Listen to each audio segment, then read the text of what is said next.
Alô, amigos e seguidores do canal, bem-vindos. Aqui Vitor Machado, Sábado Lovecraft, no nosso canal Vitor Man Literatura Fantástica de Terror. Bem-vindos a todos, aos novos e aos antigos. Bem-vindos a todos, aos novos, entrar, seguir o canal e a todo mundo, like, comentários e compartilhamentos. Bem, hoje, então, nós vamos dar sequência na nossa saga aqui, narrativa de Arthur Gordon Pym. Vamos agora entrar na segunda metade do romance. Hoje é a terceira postagem. E eu espero que vocês estejam gostando, estejam acompanhando, né? Tá tendo uma boa recepção. Mas antes de comentar mais alguma coisinha sobre esse romance, eu queria falar sobre a postagem do meio da semana.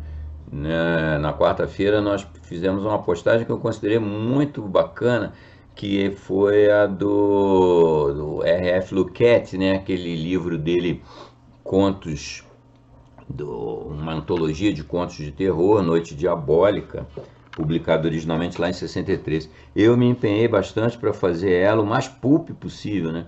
Botei as ilustrações originais da publicação do livro de bolso lá do Jaime Cortez, um grande ilustrador de HQs e tal. Não é lá muito conhecido no Brasil, mas isso também não quer dizer muita coisa, né? Mas ele é um mestre dessa arte. Caprichei nos efeitos especiais para criar um certo clima para as histórias e espero que vocês tenham apreciado. A recepção está sendo boa, então possivelmente nós vamos voltar ao Luquette um pouco mais para adiante. Como alguns pediram, vamos dar uma reforçada também no nosso horror nacional.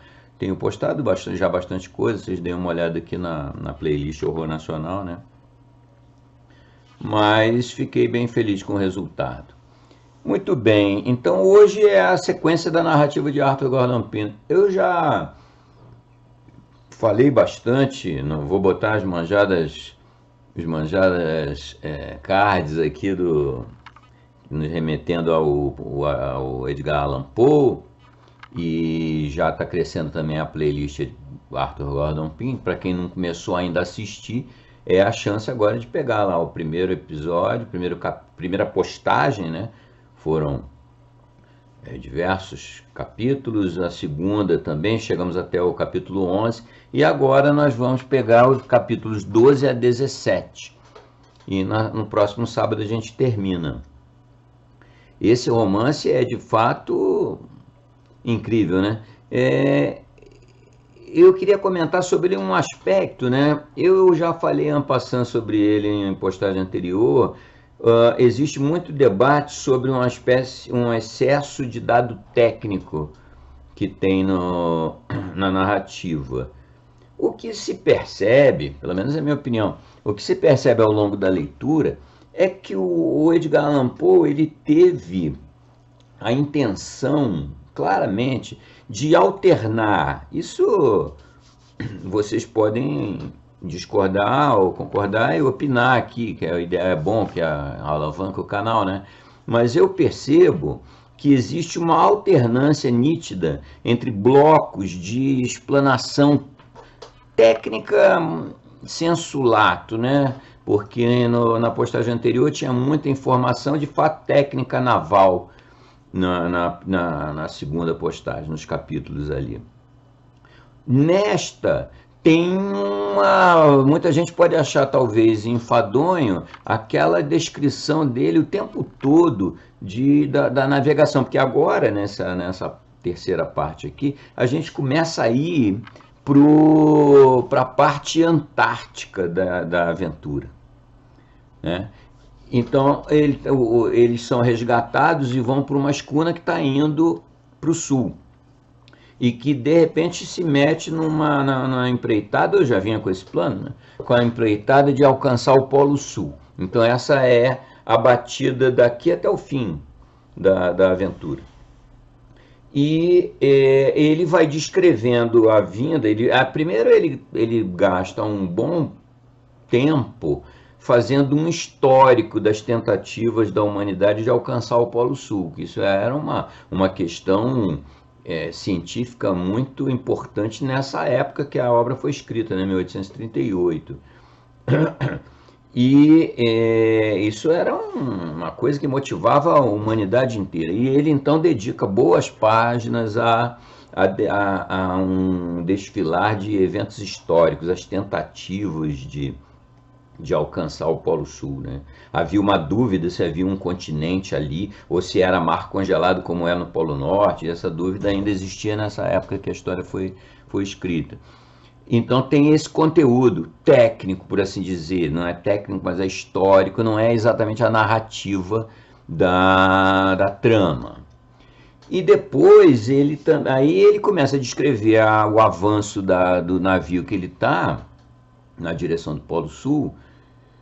Me lembrou muito Júlio Verne, muito inspirado no Edgar Allan Poe, né? Mas me lembrou aquele célebre Capitão Hatteras, de um dos romances do Júlio Verne, que ele fica louco no fim, fica apontando na direção do Polo Sul todo o tempo.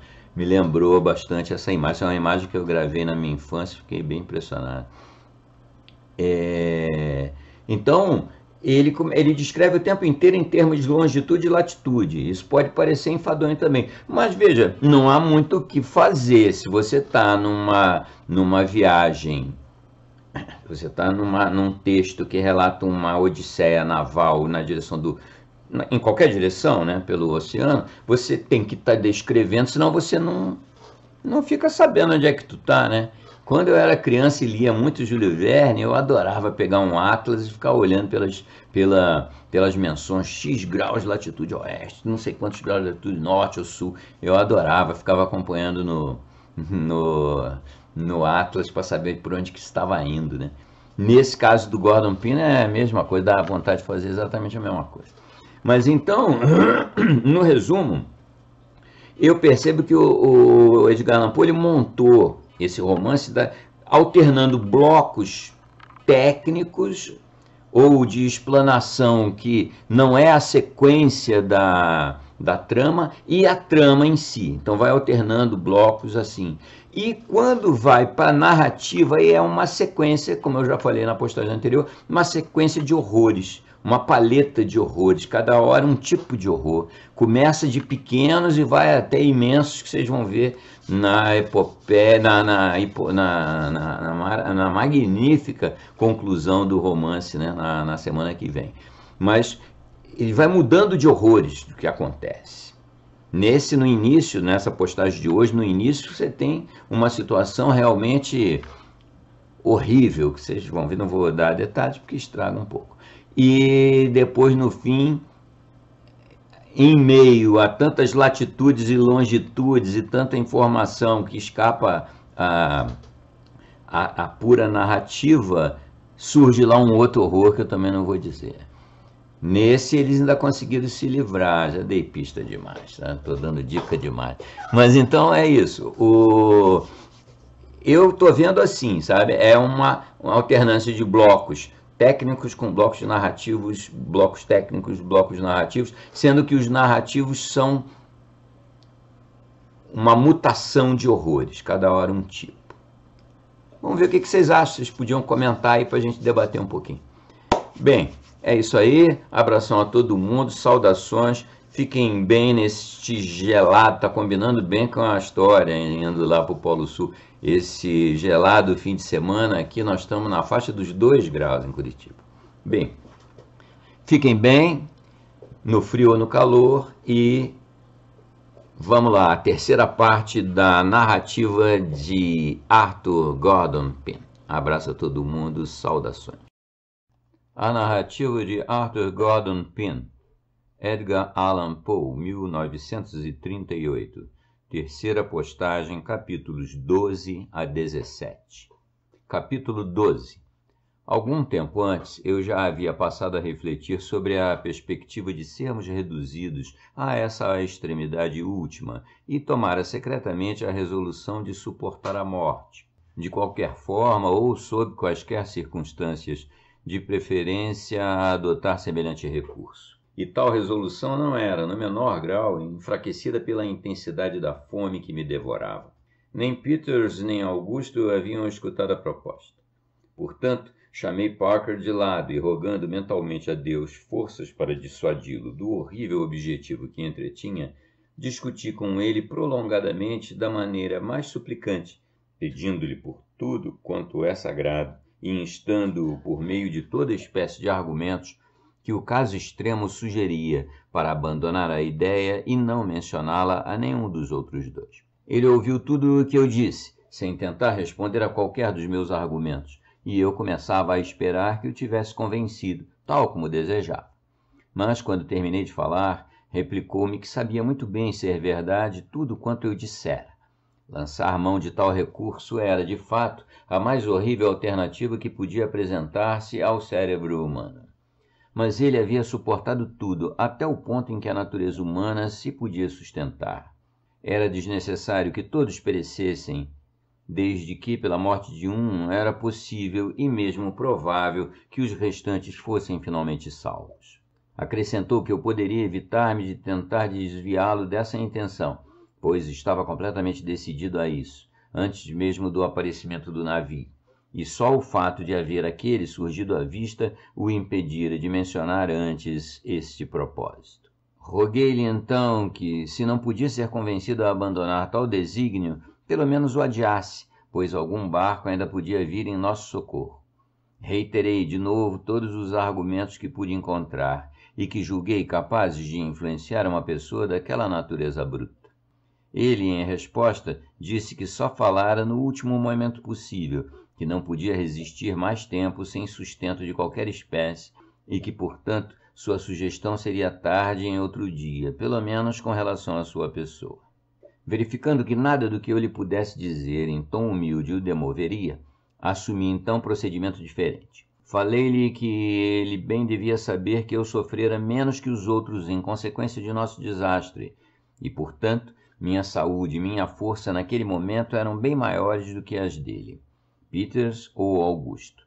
Em suma, estava em condição de impor a minha opinião pela força, se necessário, e se ele tentasse de qualquer modo comunicar aos outros sua ideia sanguinolenta e canibalesca, eu não hesitaria em atirá-lo ao mar.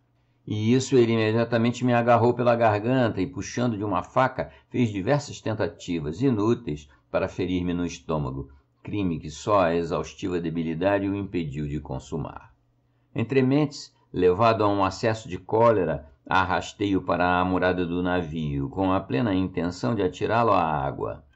Ele foi salvo desse destino, porém, pela interferência de Peters, que, aproximando-se, separou-nos e perguntou a causa da briga. Parker contou-lhe antes que eu pudesse encontrar qualquer meio de evitá-lo. O efeito de suas palavras foi mesmo mais terrível do que eu previra. Tanto Augusto como Peters, que parece já muito entretinham secretamente a mesma horrível ideia que Parker fora apenas o primeiro a expressar, apoiaram-no e insistiram para que seu desígnio fosse imediatamente levado a efeito. Eu calculara que um dos dois últimos possuísse ainda bastante força de vontade para aliar-se comigo na resistência a qualquer tentativa de realizar tão medonho propósito. E com a ajuda de qualquer deles eu não temia ser incapaz de impedir sua consumação. Desiludido nessa expectativa, tornou-se absolutamente necessário que eu atendesse à minha própria salvação, pois uma resistência mais prolongada de minha parte poderia ser considerada, por homens naquela terrível situação, como escusa suficiente para recusar-me a agir à vontade na tragédia que rapidamente, eu sabia, iria iniciar-se. Falei-lhes então que estava disposto a apoiar a proposta, pedindo apenas o adiamento de 1 hora, a fim de que o nevoeiro que nos circundava tivesse ocasião de dissipar-se, pois era possível que o navio que havíamos visto surgisse de novo. Depois de muita dificuldade, arranquei deles a promessa de esperar esse tempo, e, como eu previra, sobrevindo rápida brisa, o nevoeiro levantou-se antes que expirasse a hora. Nenhum barco apareceu à vista, e preparamo-nos para deitar às sortes. É com extrema relutância que me demoro sobre a cena medonha que então se seguiu. Cena que, em seus mínimos pormenores, nenhum acontecimento posterior foi capaz de apagar, no menor grau, de minha memória, e cuja recordação cruel envenenará todos os momentos vindouros de minha existência. Permiti-me passar sobre a parte da minha narrativa com a rapidez que a natureza dos fatos a serem narrados permitia. O único método que podíamos adotar para o terrível sorteio e que daria a cada um uma oportunidade era a de puxar palhinhas. Preparam-se para esse fim pequenos gravetos, e combinou-se que eu os seguraria. Retirei-me para uma extremidade do casco, enquanto meus pobres companheiros silenciosamente se colocaram na outra, com as costas voltadas para mim. A mais amarga ansiedade que sofri durante todo o decorrer do horrível drama sobreveio no momento em que me ocupava com o arranjo das sortes. Poucas situações há em que um homem provavelmente se possa encontrar e nas quais não sinta profundo interesse pela preservação de sua vida, interesse que, momento a momento, se amplia à medida do enfraquecimento dos laços que conservam a existência. Mas então a natureza silente, definida e cruel da ocupação a que eu me entregava, tão diversa dos tumultuosos perigos da tempestade ou dos horrores gradualmente crescentes da fome, permitiu-me refletir nas poucas oportunidades que eu tinha de escapar à mais medonha das mortes, à morte para o mais medonho dos fins. E todas as partículas daquela energia que tanto me sustentava fugiram como penas ao vento, presa desesperada do mais abjeto e lastimável dos terrores. Não pude a princípio nem mesmo reunir suficientes forças para cortar e afeiçoar os pedacinhos de pau, pois meus dedos se recusavam a esse trabalho completamente e meus joelhos batiam com violência um contra o outro. Passaram-me velozmente pelo pensamento milhares de absurdos projetos para evitar tornar-me um cúmplice do pavoroso negócio. Pensei em cair de joelhos aos pés de meus companheiros, suplicando-lhes que me permitissem escapar a essa necessidade, em lançar-me de súbito sobre eles e, matando um, tornar a decisão pela sorte desnecessária. Em suma, pensei em tudo, menos em prosseguir com a tarefa que tinha em mãos. Afinal, depois de perder prolongado tempo nessa conduta imbecil, fui chamado à realidade pela voz de Peters, que me instava a aliviá-los imediatamente da terrível ansiedade que estavam sofrendo. Mesmo então não pude arranjar logo os cavacos sem pensar em todas as maneiras de trapaça pelas quais poderia levar algum de meus companheiros de sofrimento a puxar a palhinha curta, pois fora combinado que quem puxasse a mais curta de 4 taliscas em minha mão devia morrer para a salvação dos restantes. Antes que alguém me condene por essa aparente falta de coração, que se coloque em posição precisamente igual à minha. Afinal, não era possível retardar mais, e com o coração a saltar-me do peito, avancei para o lado do castelo de proa e meus companheiros me esperavam. Estendi a mão com as taliscas, e Peters imediatamente puxou uma. Estava livre. A dele, pelo menos, não era a mais curta. E aí fugia a outra oportunidade de que eu escapasse. Concentrei todas as energias e passei as sortes a Augusto. Também ele puxou imediatamente e também ele ficou livre. E então as possibilidades de vida ou de morte eram precisamente iguais. Nesse momento, toda a ferocidade me dominou o peito e senti para com o meu pobre Parker o mais intenso e diabólico dos ódios. Mas esse sentimento não se prolongou, e afinal, com tremor convulsivo, fechando os olhos, estendi as 2 taliscas restantes para ele. 5 minutos decorreram, antes que ele tivesse tomado coragem nesse período, de coração angustiado, nem uma só vez abriu os olhos. Afinal, uma das 2 sortes foi puxada rapidamente de minha mão, e ninguém falou, e contudo, não ousei convencer-me, olhando para a talisca que estava na minha mão. A decisão fora tomada, e eu não sabia se era a meu favor ou contra. Peters, por fim, tomou-me pela mão e forcei-me a levantar os olhos. Vi imediatamente a fisionomia de Parker, que eu estava salvo, e fora ele o condenado. Ofegando, sem ar, caí desmaiado no tombadilho. Recobrei-me do desmaio, a tempo de contemplar a consumação da tragédia, com a morte daquele que fora o principal instrumento de sua realização. Ele não fez qualquer resistência e foi esfaqueado nas costas por Peters, caindo instantaneamente morto. Não me demorarei sobre o pavoroso repasto que se seguiu. Tais coisas podem ser imaginadas, mas as palavras não têm poder para dar à mente a impressão do estranhíssimo horror de sua realidade. Baste-nos dizer que, tendo apaziguado de algum modo a sede destruidora que nos consumia, graças ao sangue da vítima, e, tendo de comum acordo lançado fora as mãos, os pés e a cabeça, atirando-as com as entranhas ao mar, devoramos os restos do cadáver, pedaço a pedaço, durante os 4 memoráveis dias 17, 18, 19 e 20 daquele mês. No dia 19, caindo uma chuvinha leve que durou 20 ou 15 minutos, conseguimos apanhar um pouco de água, por meio de um pedaço de pano que fora pescado da cabine, em nossas pesquisas logo após a tempestade. A quantidade total que recolhemos não foi mais do que a metade de um galão, mas mesmo esta escassa provisão nos encheu de relativa energia e esperança. No dia 21 estávamos de novo reduzidos à derradeira necessidade. O tempo permanecia ainda quente e agradável, com nevoeiros ocasionais e brisas ligeiras, mais usualmente de norte para oeste.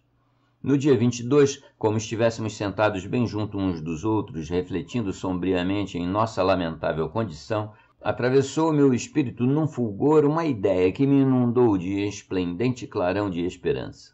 Lembrei-me de que, quando o mastro de Mezena tinha sido cortado, Peters, que estava nas correntes de Barlavento, passou-me às mãos um dos machados, pedindo-me para colocá-lo, se possível, num lugar seguro, e de que poucos minutos antes de se haver o derradeiro golpe pesado de mar descarregado sobre o navio, inundando-o, eu pusera o machado no castelo de proa e deixara-o num dos beliches de bom-bordo. Pensei então ser possível que, apoderando-nos desse machado, abríssemos o convés sobre o paiol de mantimentos, e assim prontamente nos supríssemos de provisões. Quando comuniquei este projeto a meus companheiros, emitiram o grito de alegria, e todos seguimos para o castelo de proa.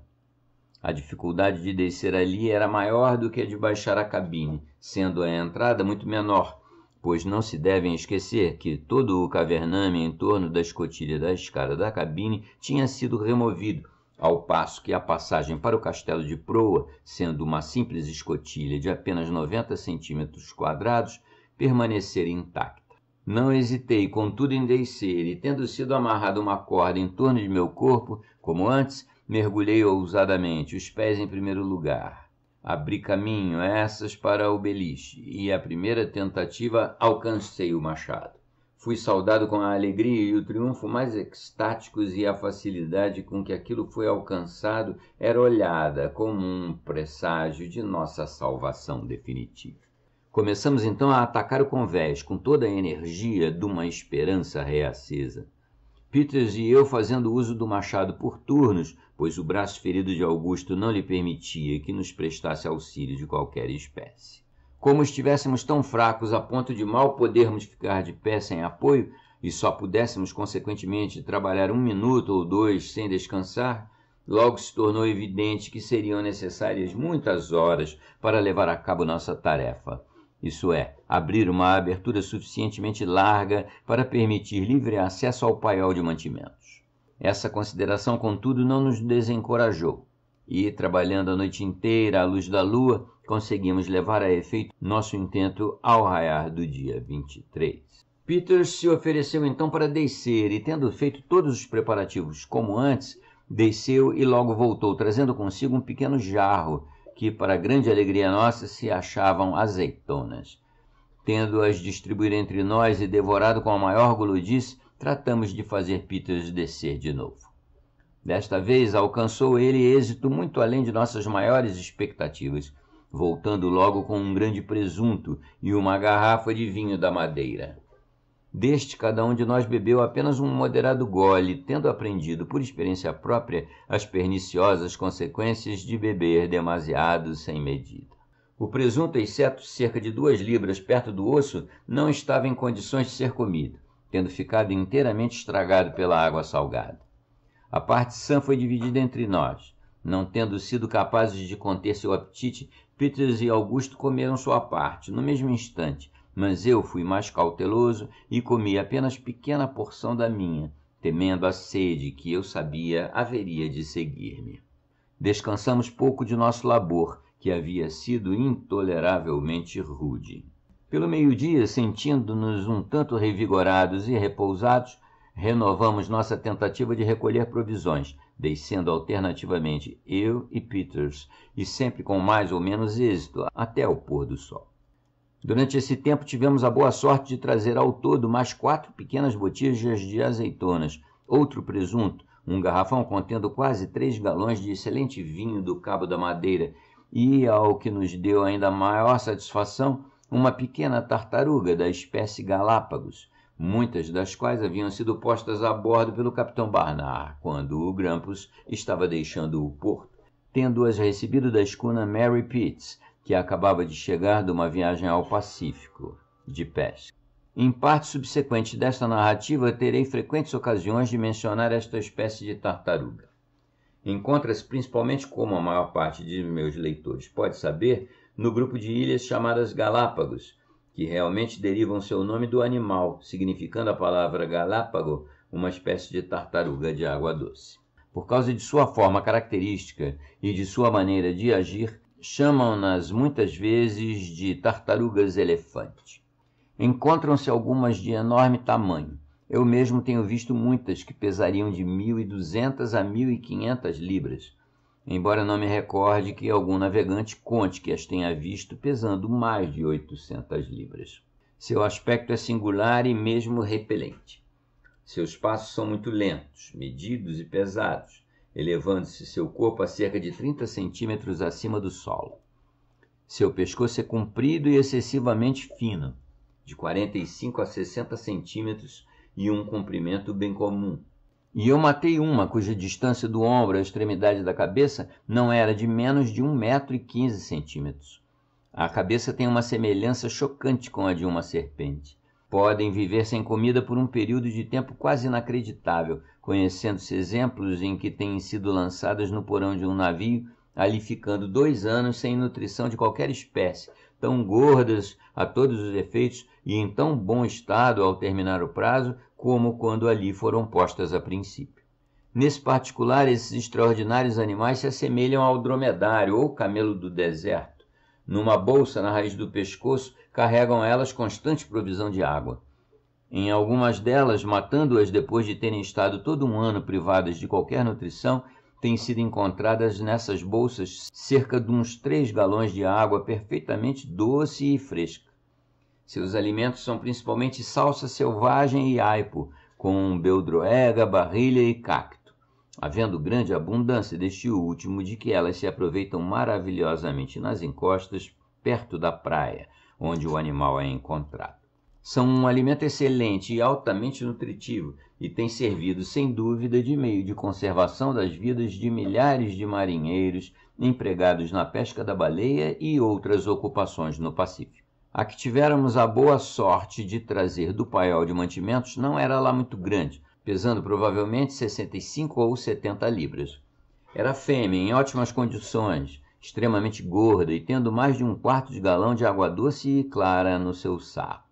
Isso era, na verdade, um tesouro, e caindo de joelhos todos de uma vez, demos fervorosas graças a Deus por tão oportuno alívio. Tivemos grande dificuldade em fazer passar o animal pela abertura, pois ele se debatia com furor e sua força era prodigiosa, a ponto de escapar das mãos de Peters e mergulhar de novo, quando Augusto, lançando uma corda com um nó corrediço em torno de seu pescoço, manteve-a desta forma, até que eu tivesse pulado para o buraco ao lado de Peters e o auxiliasse a empurrá-la para fora. Transvasamos cuidadosamente a água do saco para o jarro, que hão de lembrar-se havíamos trazido antes da cabine. Feito isso, quebramos o gargalo de uma garrafa, de modo a formar com a rolha uma espécie de copo, que não chegava a conter 25 centilitros. Cada um de nós bebeu então um desses copos cheios, e resolvemos limitar-nos a essa quantidade por dia, tanto tempo quanto pudesse durar a provisão.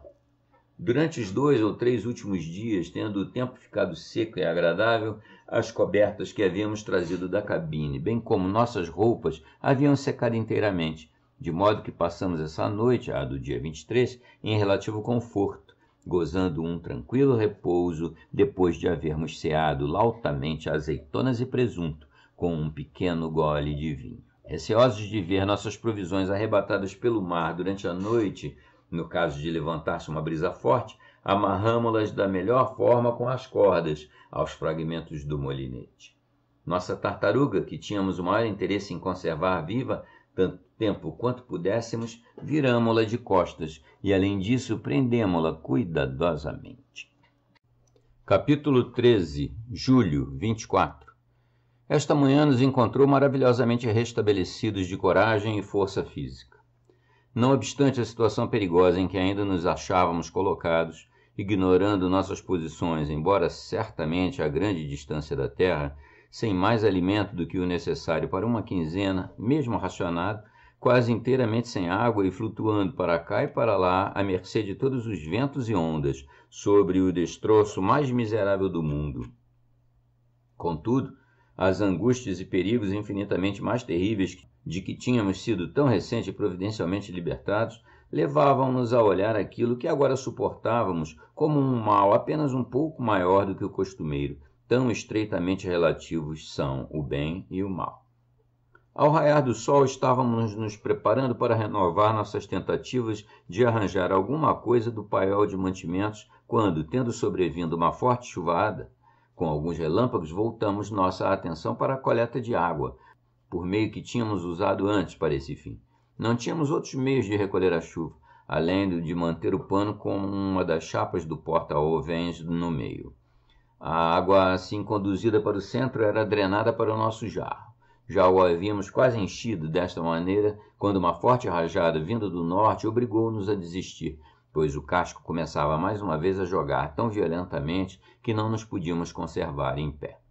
Corremos então para a proa e, amarrando-nos solidamente aos restos do molinete, como antes, aguardamos os acontecimentos com muito mais calma do que teríamos previsto, ou de que nos teríamos imaginado capazes em tais circunstâncias. Ao meio-dia, o vento se havia avivado, mudando-se numa brisa de colher duplos rises, e a noite transformara-se numa borrasca violenta, acompanhada de mar tremendamente grosso. Tendo-nos ensinado, porém, a experiência o melhor método de arranjar nossas amarras, suportamos essa noite terrível com tolerável segurança, embora inteiramente inundados, quase a cada instante, pelo mar e em perpétuo perigo de sermos tragados. Felizmente, o tempo estava tão quente que tornava a água mais agradável do que mesmo outra coisa. Julho 25. Esta manhã a borrasca diminuíra, tanto que não era mais do que uma brisa de 10 nós e o mar tinha baixado tão consideravelmente que podíamos conservar-nos a seco sobre o convés. Com grande tristeza, porém, descobrimos que 2 potes de nossas azeitonas, bem como todo o nosso presunto, tinham sido tragados pelo mar, a despeito da cuidadosa maneira por que tinham sido amarrados. Resolvemos não matar ainda a tartaruga e contentar-nos no momento com um almoço de umas poucas azeitonas e um copo de água, cada um a qual misturamos, em proporções iguais, um de vinho. Causou-nos grande alívio e reconforto a mistura, sem a desagradável embriaguez que se segue quando se bebe vinho do Porto. O mar estava ainda demasiado crespo para que recomeçássemos nossos esforços para recolher provisão do paiol. Muitos artigos sem importância para nós, em nossa presente situação, flutuaram através da abertura durante o dia e eram imediatamente tragados pelo oceano. Nós também observamos que o casco se ia inclinando cada vez mais, de modo que não podíamos ficar de pé um instante sem nos amarrar. Por causa disso, passamos um dia sombrio e desagradável. Ao meio-dia, o sol parecia quase vertical sobre nós, e não tivemos dúvida de haver sido levados pela longa sucessão dos ventos do norte e do noroeste, quase para as proximidades do Equador. Lá pela tarde vimos vários tubarões e ficamos um tanto quanto alarmados pela audaciosa maneira com que um enormemente grande se aproximou de nós.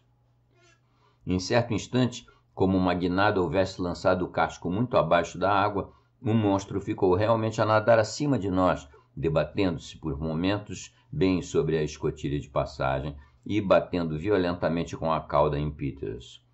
Uma pesada onda afinal jogou-o para o outro lado, com um grande alívio nosso. Em tempo moderado teríamos podido capturá-lo facilmente. Julho 26. Esta manhã, tendo o vento grandemente tombado e não estando o mar muito crespo, resolvemos renovar nossos esforços no paiol. Depois de um trabalho bastante árduo durante o dia inteiro, descobrimos que nada mais tínhamos a esperar naquele setor. Os tabiques do compartimento tinham sido arrebentados durante a noite, rolando as provisões para dentro do porão. Esta descoberta, como é de supor-se, encheu-nos de desespero. Julho 27. Mar quase manso, com uma leve brisa, sempre de norte para oeste. Tendo-se o sol tornado bastante quente à tarde, ocupamo-nos em secar nossas roupas. Fomos muito aliviados da sede e também muito reconfortados por nos termos banhado no mar.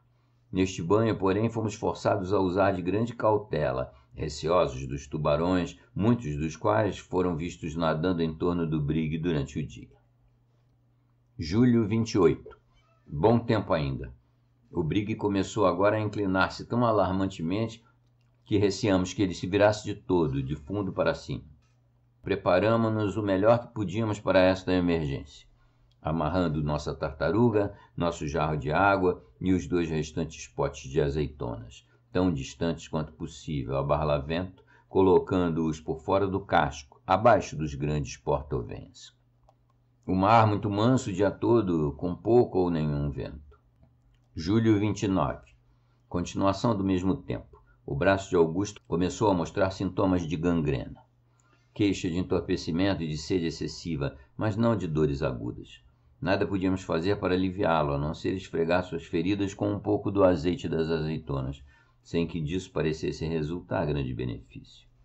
Fizemos tudo quanto estava a nosso alcance para aliviá-lo e triplicamos sua ração de água.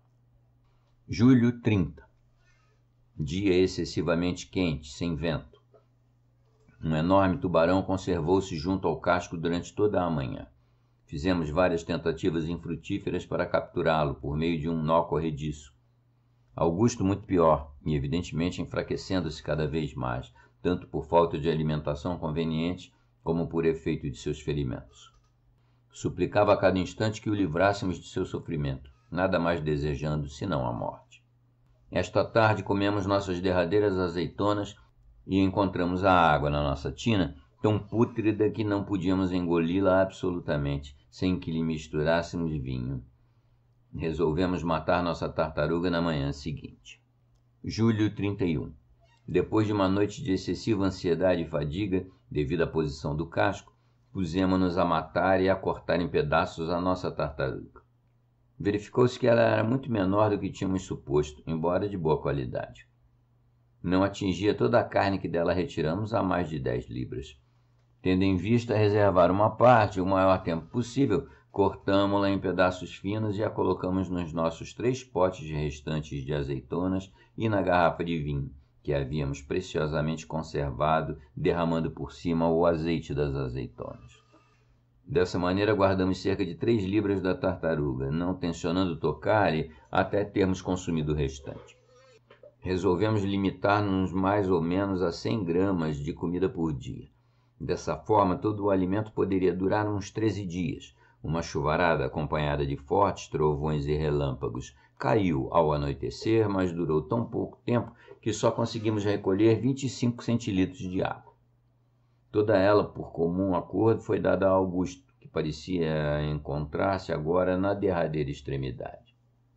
Bebia a água do pano à proporção que a recolhíamos, pois mantínhamos o pano sobre ele de modo a deixá-la correr para sua boca, porque nada tínhamos agora que pudesse guardar a água, a não ser que resolvêssemos esvaziar nosso vinho do garrafão ou jogar fora a água podre do jarro. Qualquer desses expedientes teria sido tomado se a chuva durasse. O doente pareceu tirar apenas pouco alívio da bebida. Seu braço estava completamente negro do punho até o ombro e tinha os pés gelados.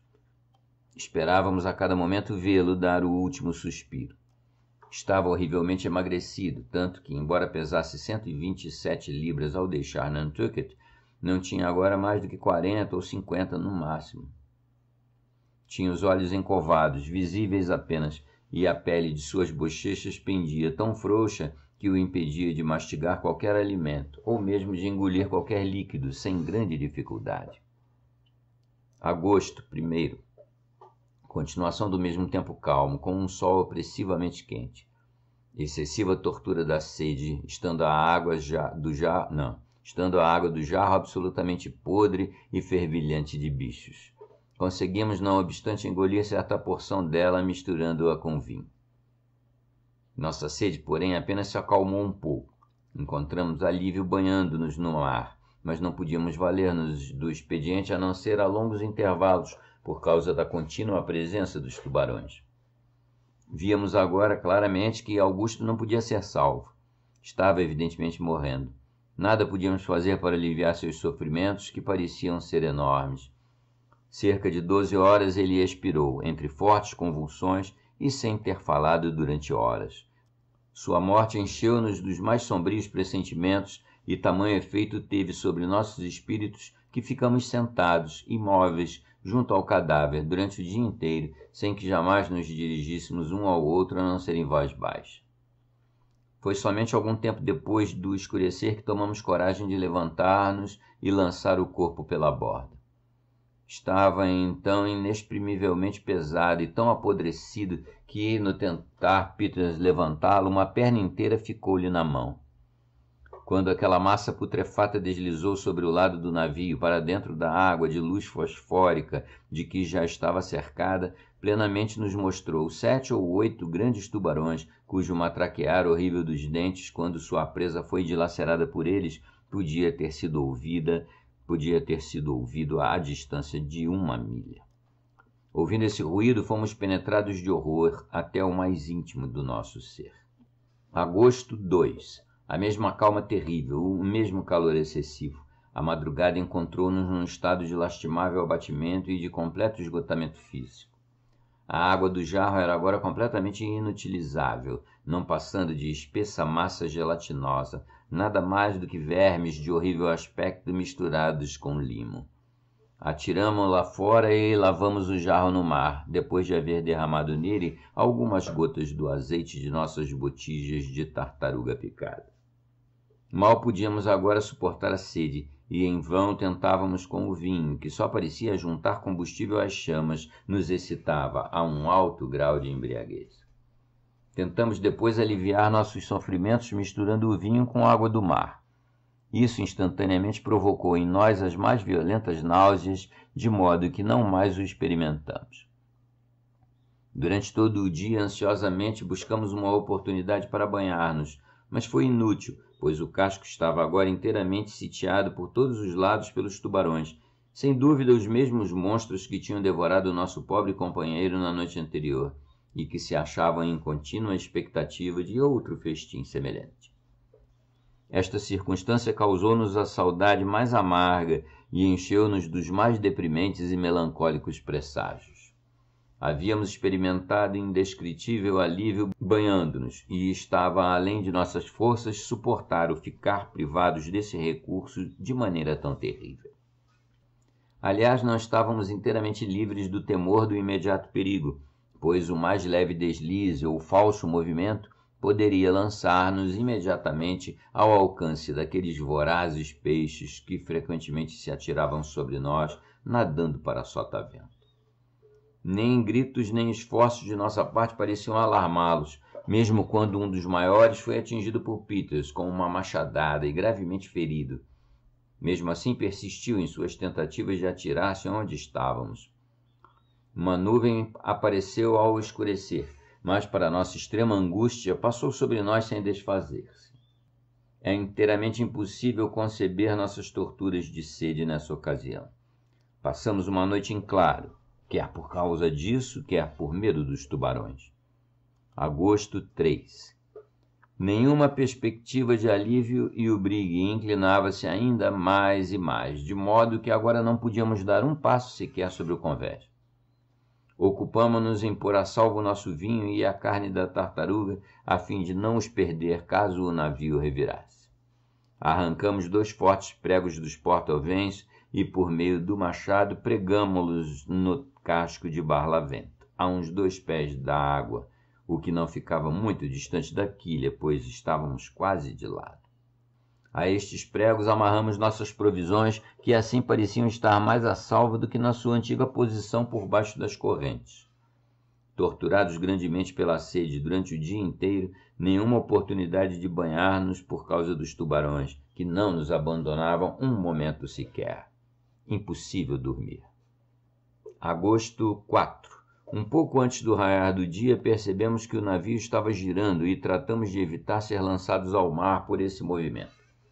A princípio, A rotação era lenta e gradativa, e conseguimos muito bem grimpar para Barlavento, tendo tomado a precaução de deixar cordas pendentes dos pregos que haviam fincado para as provisões. Mas não tínhamos calculado suficientemente a aceleração da força impulsiva, pois agora o movimento se tornava tão violento que não nos permitia caminhar de par com ele.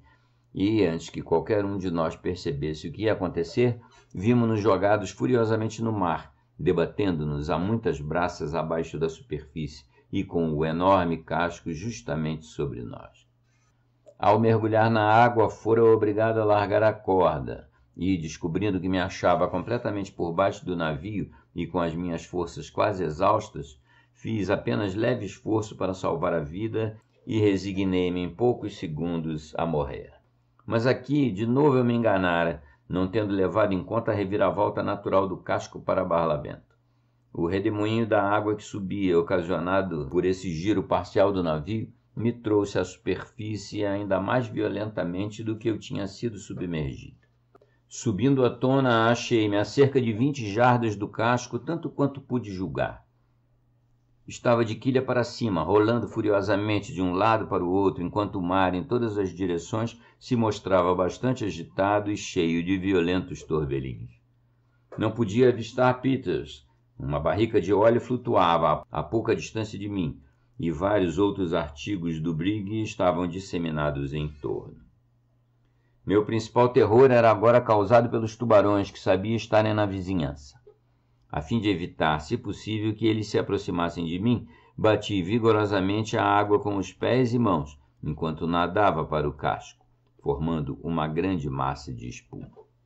Não tenho dúvida de que a esse expediente tão simples como era, devo a minha salvação, pois o mar em redor do brig, justamente antes que esse revirasse, estava tão coalhado desses monstros que eu devia ter estado, e realmente estive, em verdadeiro contato com alguns deles durante o meu trajeto.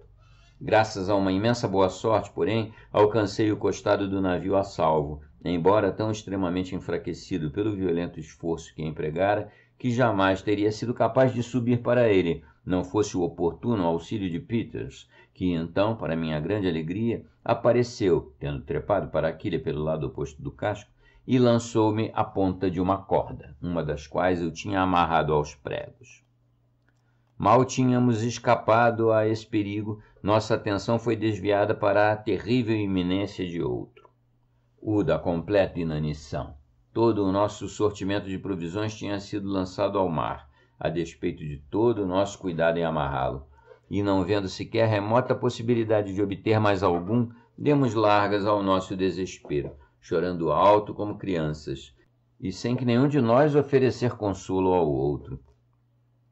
Mal se pode conceber tal fraqueza, e àqueles que nunca se encontraram em tal situação não parecerá ela coisa natural. Mas deve ser lembrado que nossas inteligências se achavam tão inteiramente desordenadas pelo longo período de privações e terror a que havíamos estado sujeitos, que não podíamos ser justamente considerados, naquela ocasião, como seres racionais.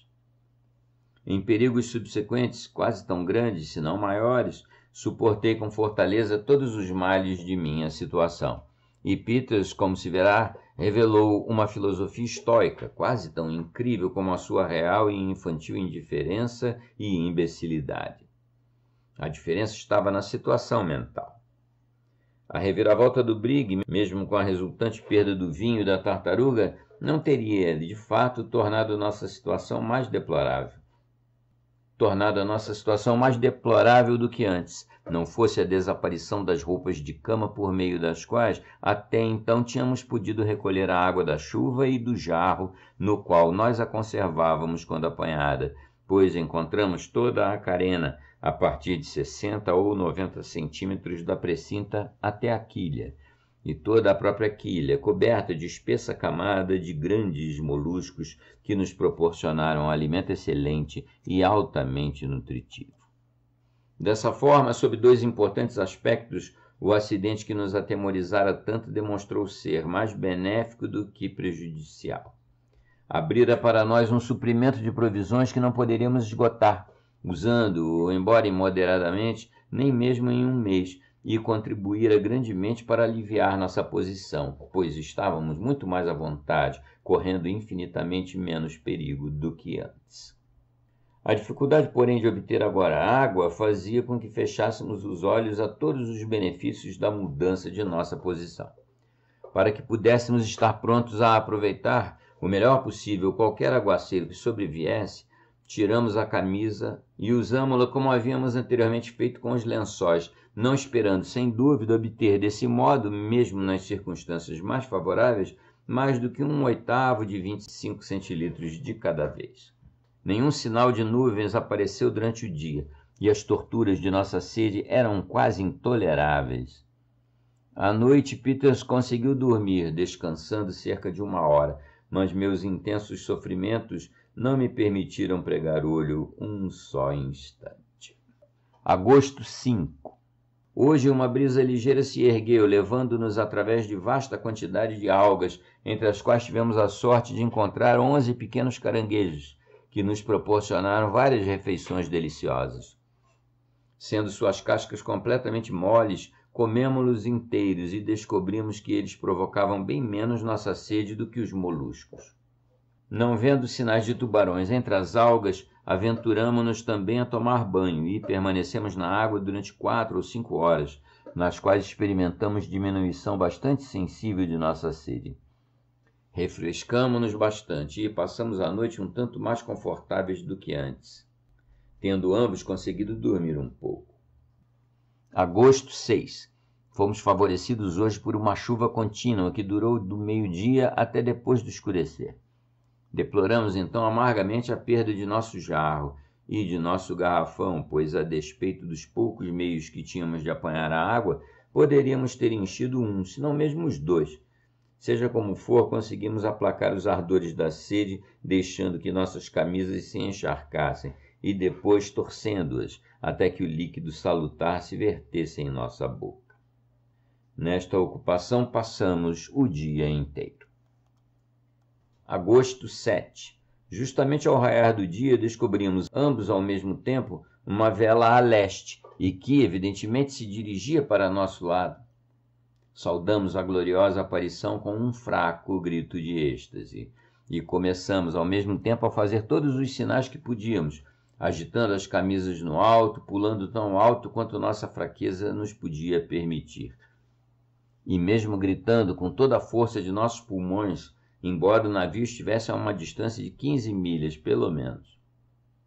No entanto, continuava ele a aproximar-se sempre do nosso casco, e compreendemos que, se ele persistisse na mesma direção, deveria, com todas as probabilidades, chegar tão perto que nos avistaria. Cerca de hora depois de o havermos visto pela primeira vez, pudemos claramente avistar as pessoas no convés. Era uma escuna comprida, baixa, com uma vela de mezena um tanto inclinada e uma bola preta no velacho, tendo, ao que parecia, grande tripulação. Experimentamos então grande angústia, pois não podíamos imaginar que não nos visse e receávamos que quisesse deixar-nos perecer daquela forma. Ato de diabólico barbarismo que, por mais incrível que pudesse parecer, tem sido repetidamente perpetrado no mar, em circunstâncias bem semelhantes e por seres olhados como pertencentes à espécie humana. Desta vez, porém, graças a Deus, estávamos destinados a enganar-nos. Felizmente, pois de súbito percebemos uma repentina agitação no convés do navio estrangeiro, o qual logo sem demora içou uma bandeira inglesa e, orçando o vento, aproou diretamente sobre nós. Meia hora mais tarde, nos achávamos na sua cabine. O navio era o Jane Guy, de Liverpool, comandado pelo capitão Guido, em viagem de pesca de focas e de comércio pelos mares do Sul e do Pacífico. Capítulo 14. A Jane Guy era uma escuna veleira de 180 toneladas de carga. Com a proa desusadamente aguçada, tendo vento e em tempo moderado, era o mais veloz barco que já vi. Suas qualidades, porém, para navegar em mar agitado não eram tão boas e sua tiragem de água era excessiva para o uso a que se destinava. Em caso tal, um navio maior e de tiragem proporcionalmente mais leve seria preferível. Digamos, um navio de 300 a 350 toneladas.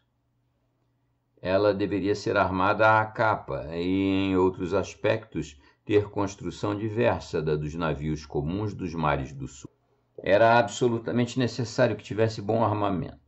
Deveria possuir de 10 a 12 canhões de 12 libras e 2 ou 3 de 12, mais compridos, com bacamartes de bronze e caixões impermeáveis para cada cesto da gávea. Suas âncoras e cabos deveriam ser de maior resistência do que a requerida para outras espécies de comércio. E, acima de tudo, sua tripulação tinha de ser numerosa e eficiente. Nada menos para um vaso tal como o que descrevi, de 50 ou 60 homens, capazes e fortes. A Jane Guy tinha uma tripulação de 35 homens, todos hábeis marinheiros, além do capitão e do imediato, mas não estava completamente bem armada nem equipada de outra parte, como teria desejado um navegador conhecedor das dificuldades e perigos de seu ramo. O capitão Guido era um cavalheiro de trato urbaníssimo e de considerável experiência do tráfico do sul, a que devotara grande parte de sua vida. Era deficiente, contudo, em energia e em consequência, nesse espírito de iniciativa que ali tão amplamente se requer. Era em parte proprietário do navio em que viajava e se achava investido de poderes discricionários para cruzar os mares do sul em busca de qualquer carga que lhe pudesse facilmente vir às mãos. Tinha a bordo, como de hábito em tais viagens, colares, espelhos, isqueiros, machados, machadinhas, serrotes, enxós, plainas, cinzéis, escopros, verrumas, limas, cepilhos, limatões, martelos, pregos, facas, tesouras, navalhas, agulhas, linha, louça, panos de algodão, berloques e outros artigos similares. A escuna navegara de Liverpool a 10 de julho, atravessara o Trópico de Câncer a 25, na longitude de 20 graus oeste, e alcançara Sal, uma das ilhas de Cabo Verde, a 29. Ali embarcou Sal e outras coisas necessárias à viagem. A 3 de agosto, deixou as ilhas de Cabo Verde e rumou para sudoeste, dirigindo-se para a costa do Brasil, de modo a cruzar o Equador entre os meridianos de 28 e 30 graus longitude oeste. Esse é o curso usualmente adotado pelos navios que vêm da Europa para o Cabo da Boa Esperança, ou pela rota das Índias Orientais. Assim fazendo, evitam eles as calmarias e as fortes correntes contrárias que continuamente predominam na costa da Guiné, ao mesmo tempo que, no fim de contas, esse é o caminho mais curto, pois nunca faltam ventos de oeste para quem quer atingir o cabo. Era a intenção do capitão Guido fazer sua primeira parada na terra de Kerguelen. Mal posso imaginar por qual motivo. No dia em que fomos recolhidos, a escuna estava ao largo do Cabo de São Roque, na longitude de 31 graus oeste. Assim, quando encontrados, havíamos derivado provavelmente de norte a sul não menos de 25 graus. A bordo da Jane Guy fomos tratados com toda a bondade que exigia nossa angustiosa situação. Em cerca de uma quinzena, durante a qual continuamos rumando para sudeste com belo tempo, Peters e eu recobramos-nos inteiramente dos efeitos de nossas recentes privações e terríveis sofrimentos e começamos a recordar o que se passara mais como um pesadelo de que havíamos felizmente despertado do que como acontecimentos de fato que tivesse ocorrido na realidade nua e crua. Desde então notei que essa espécie de ouvido parcial é usualmente produzida pelas transições súbitas, seja da alegria para a tristeza, seja da tristeza para a alegria, sendo o grau de esquecimento proporcional ao grau de diferença na mudança. Assim, no meu caso pessoal, sentia então ser impossível apreender a extensão completa das misérias que suportara durante os dias passados no casco. Recordam-se os incidentes, mas não os sentimentos que tais incidentes produziram no tempo de sua ocorrência. Só sei que, quando ocorreram, supus, então, que agonia maior a natureza humana não poderia suportar. Continuamos nossa viagem por algumas semanas, sem incidentes de maior porte, que o encontro ocasional de navios baleeiros e, mais frequentemente, com a baleia preta, assim chamada para distingui-la do cachalote. Estes, porém, eram encontrados principalmente ao sul do paralelo 25. A 16 de setembro, estando nas cercanias do Cabo da Boa Esperança, A escuna encontrou sua primeira borrasca de alguma violência desde a partida de Liverpool. Nessas proximidades, porém, mais frequentemente a sul e a leste do promontório, estávamos a oeste, os navegantes têm sempre de enfrentar tormentas vindas do norte que se desencadeiam furiosamente. Com elas, o mar se torna sempre agitadíssimo, e um dos mais perigosos aspectos é o redemoinhar do vento, o que é quase certo ocorrer em meio à maior força da tempestade. Estará soprando um furacão autêntico do norte ou do nordeste, a dado momento, e no momento seguinte nenhum sopro de vento se sentirá daquela direção, enquanto do sudoeste a rajada virá imediatamente com violência quase inconcebível. Uma nesga de céu limpo no sul é o sinal da mudança, e os navios podem assim tomar as precauções convenientes. Foi por volta das 6 da manhã que o furacão se desencadeou com uma chuvarada que nuvem alguma deixara prever, vindo, como de costume, do norte. Às 8, aumentara muito e tínhamos sob nós um dos mares mais tremendos que já vi. Tudo fora acomodado o melhor possível, mas a escuna lutava com dificuldade e dava mostras de suas más qualidades como navio de alto mar, inclinando o castelo de proa a cada vaga e debatendo-se com o maior esforço para sair de uma onda antes de despenhar-se em outra. Justamente antes do sol se pôr, a nesga de céu limpo pela qual estivéramos esperando apareceu a sudoeste, e 1 hora depois percebemos a vela pequena de frente que tínhamos, açoitando solta o mastro. 2 minutos após, a despeito de todos os preparativos, fomos lançados de lado, como por mágica, e uma vastidão imensa de espuma veio quebrar-se sobre nós. O furacão do sudoeste, porém, não passou felizmente de uma rajada, e tivemos a sorte de endireitar o navio sem a perda de uma verga. Poucas horas depois disso, um mar grosso e picado dava-nos o maior trabalho. Mas ao amanhecer encontramo-nos em situação quase tão boa como antes da tormenta. O capitão Guido achou que escapáramos pouco menos que por milagre. A 13 de outubro chegamos à vista da ilha do Príncipe Eduardo, na latitude de 46 graus e 53 minutos sul e longitude de 37 graus 46 minutos leste. 2 dias depois encontram-nos perto da Ilha da Possessão, e depois passamos pelas ilhas de Crozet, na latitude de 42 graus 59 minutos sul e na longitude de 48 graus leste. No dia 18 chegamos à ilha de Kerguelen, ou da Desolação, no Oceano Índico Meridional, e ancoramos em Porto Natal, com 4 braças de água. Essa ilha, ou antes, esse grupo de ilhas, fica a sudeste do Cabo da Boa Esperança, e dista dele cerca de 800 léguas.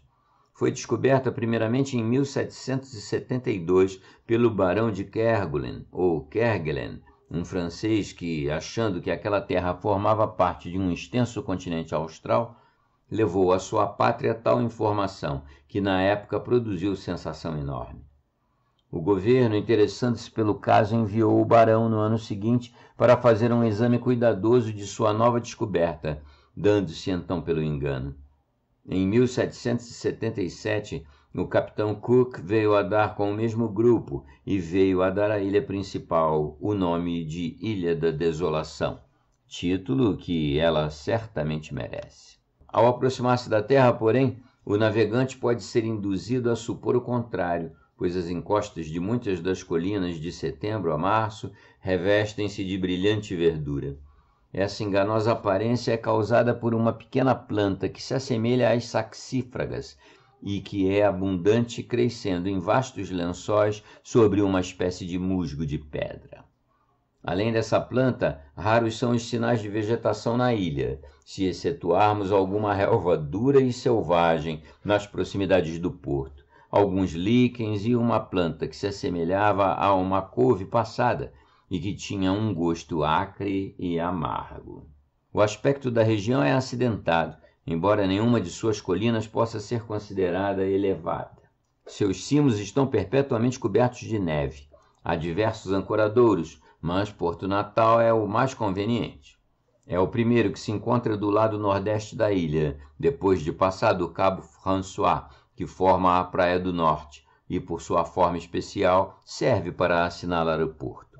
Sua ponta terminal finda numa rocha elevada, através da qual existe grande cavidade, formando um arco natural. A entrada está na latitude 48 graus e 40 minutos sul e longitude 69 graus e 6 minutos leste. Passando por ali, pode-se encontrar boa ancoragem entre diversas ilhotas disseminadas que formam proteção suficiente para os ventos de leste. Passando a oriente desse ancoradouro, chega-se à Baía Wasp, na entrada do porto. É uma angra completamente fechada por terra, na qual se pode entrar com 4 braças e encontrar ancoragem de 10 a 3, sendo o fundo de argila dura. Um navio pode ficar ali com a melhor âncora guardada o ano inteiro, sem correr risco. A oeste, na entrada da Baía Wasp, há um riacho de excelente água, facilmente encontrado. Certas focas das espécies lisa e peluda são ainda achadas na ilha de Kerguelen, e os elefantes marinhos são abundantes. Grande é o número das espécies de penas. Há inúmeros pinguins de 4 tipos diferentes. O pinguim real, assim chamado por seu tamanho e bela plumagem, é o maior. A parte superior de seu corpo é habitualmente cinzenta e às vezes de uma tonalidade arroxeada. A parte inferior é da mais pura alvura imaginável. A cabeça é de um negro polido e brilhantíssimo, bem como os pés.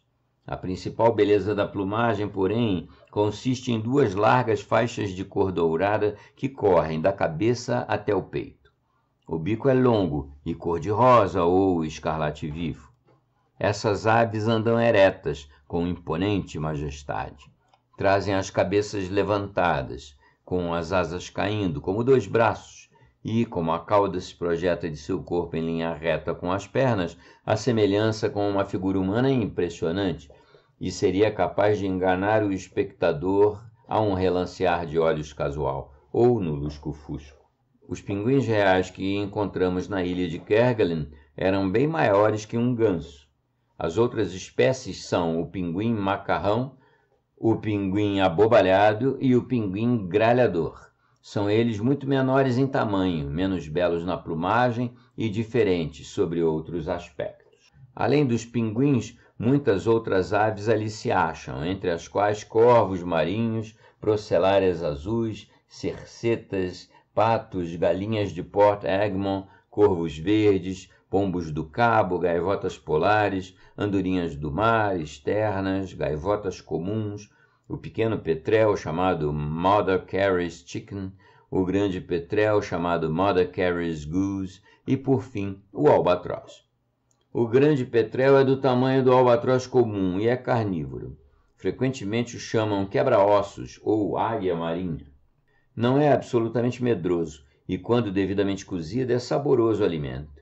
Ao voar, paira às vezes muito perto da superfície da água, com as asas estendidas, sem parecer movê-las no mínimo, sem fazer qualquer esforço com elas. O albatroz é uma das maiores e das mais ferozes aves dos mares. É da espécie das gaivotas e nunca vem à terra, a não ser para fins de procriação, apanhando sua presa nos ares. Entre essa ave e o pinguim existe a mais singular das amizades. Seus ninhos são construídos com grande uniformidade, de acordo com um plano concertado entre as 2 espécies, ficando o do albatroz no centro de um pequeno quadrado, formado pelos ninhos de 4 pinguins. Os navegadores combinaram em chamar uma reunião de tais acampamentos de cortiço. Esses cortiços têm sido muitas vezes descritos, mas como meus leitores podem não ter visto tais descrições, e como eu terei mais adiante a ocasião de falar do pinguim e do albatroz, não será ocioso dizer aqui alguma coisa sobre seu modo de nidificar e viver. Quando chega a época da incubação, as aves se reúnem em vastos grupos e durante alguns dias parecem estar confabulando sobre o caminho mais próprio a tomar. Afinal, passam à ação.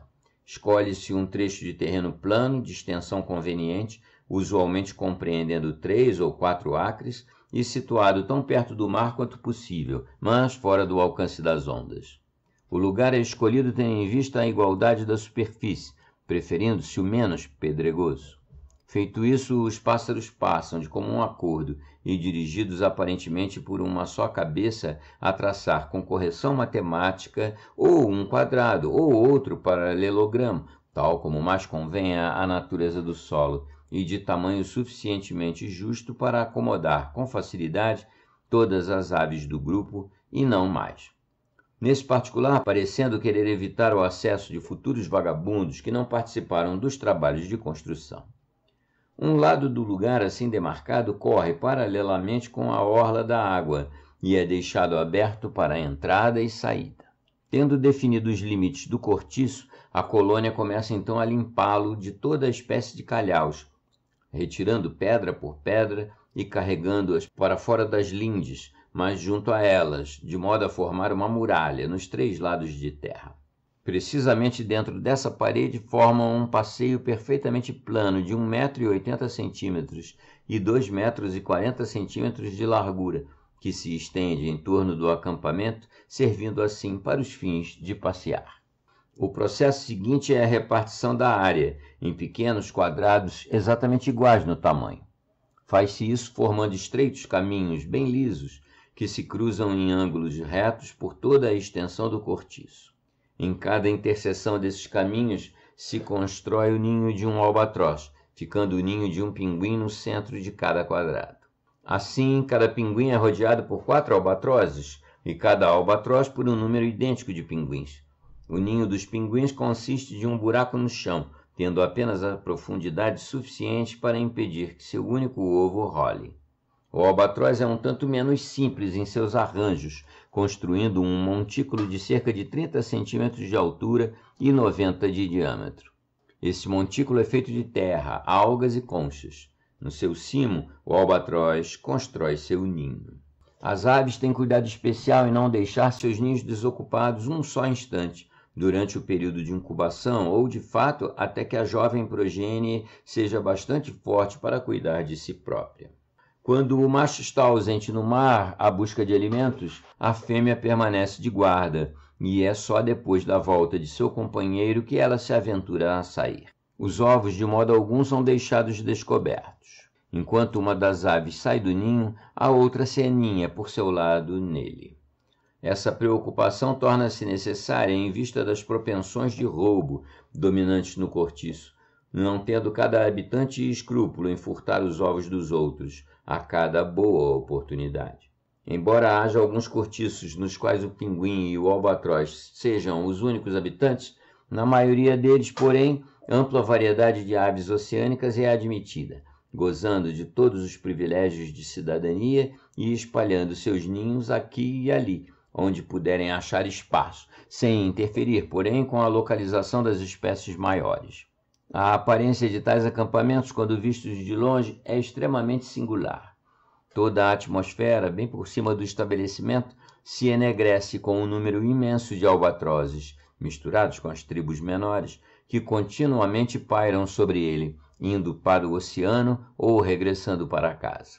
Ao mesmo tempo, uma multidão de pinguins se observa, alguns passando para lá e para cá pelas aléias estreitas, alguns marchando com o jeito militar que lhes é próprio, em volta do campo de passeio comum que circunda o cortiço.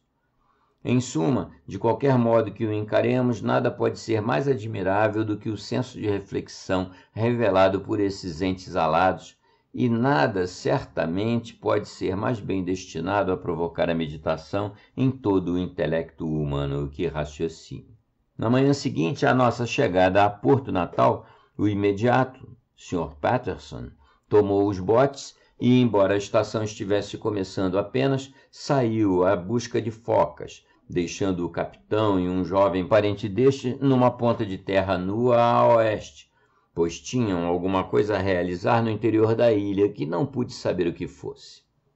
O capitão Guido levou consigo uma garrafa, na qual estava uma carta selada, e caminhou da ponta em que se achava na praia para um dos mais altos picos do local. É provável que sua intenção fosse a de deixar a carta naquela altura para algum navio que esperava viesse depois dele. Logo que o perdemos de vista, passamos, Peters e eu estávamos no bote do imediato, a percorrer a costa à procura de focas. Ocupando-nos 3 semanas nesse negócio, examinando com grande cuidado cada recesso e cada recanto da terra de Kerguelen, além das diversas pequenas ilhas nas vizinhanças. Nossos trabalhos, porém, não foram coroados de qualquer êxito importante.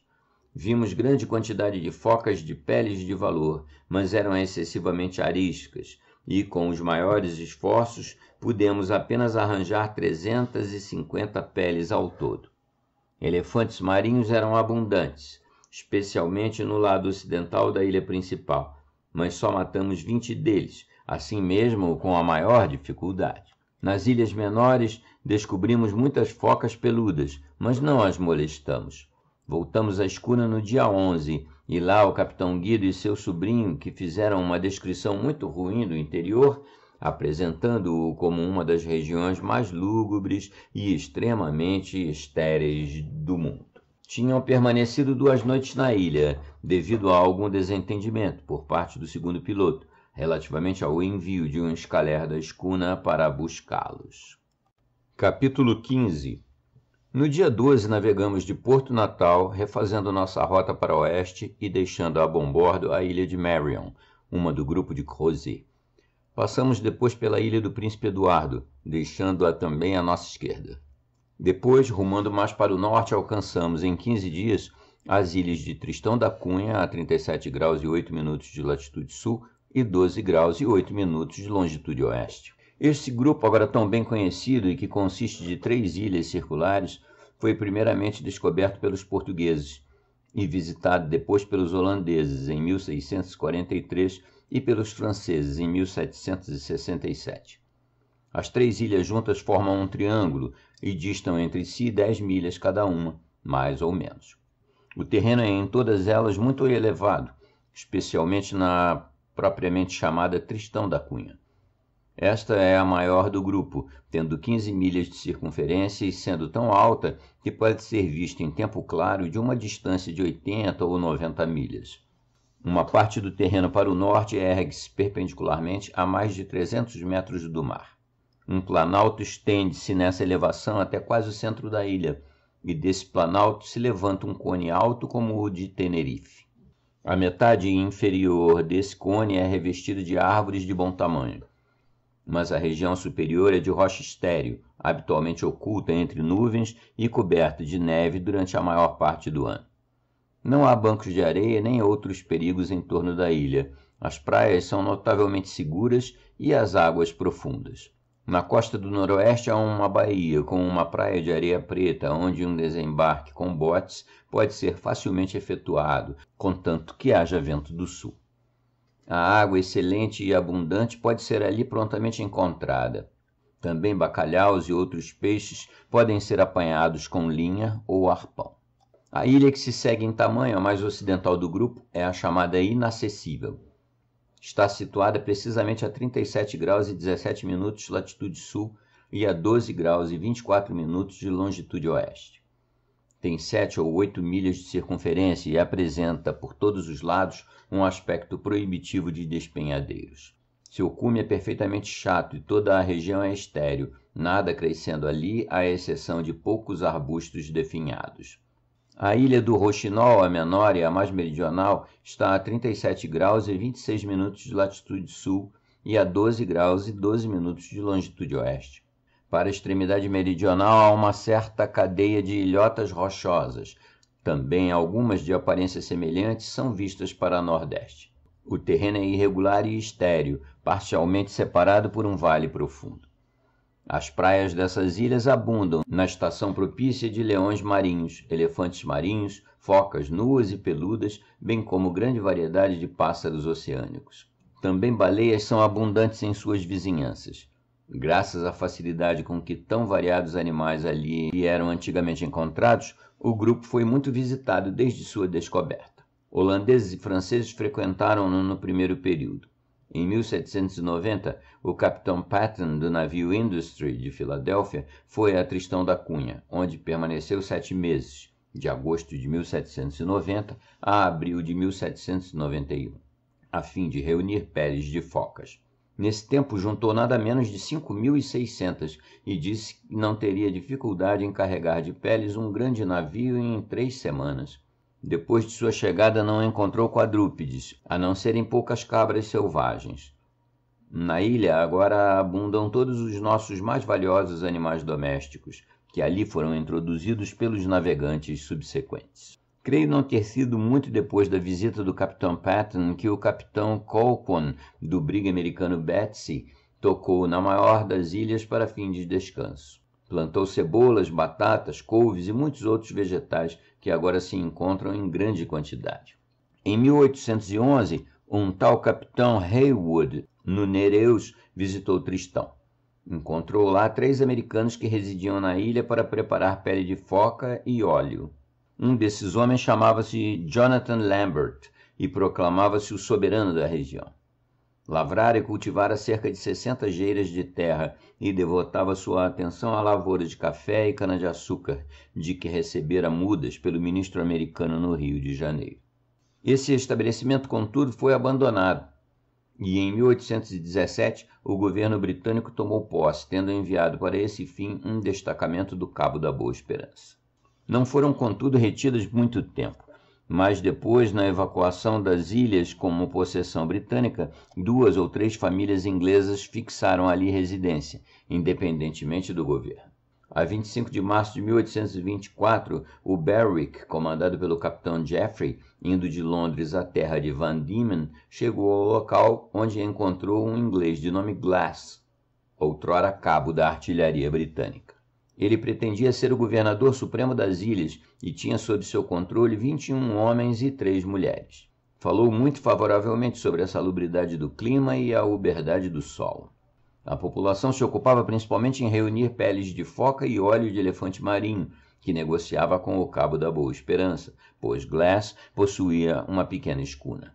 No período de nossa chegada, o governador era ainda esse residente, mas sua pequena comunidade se multiplicara, havendo 56 pessoas em Tristão, além de um estabelecimento menor, de 7 pessoas, na ilha do Rouxinol.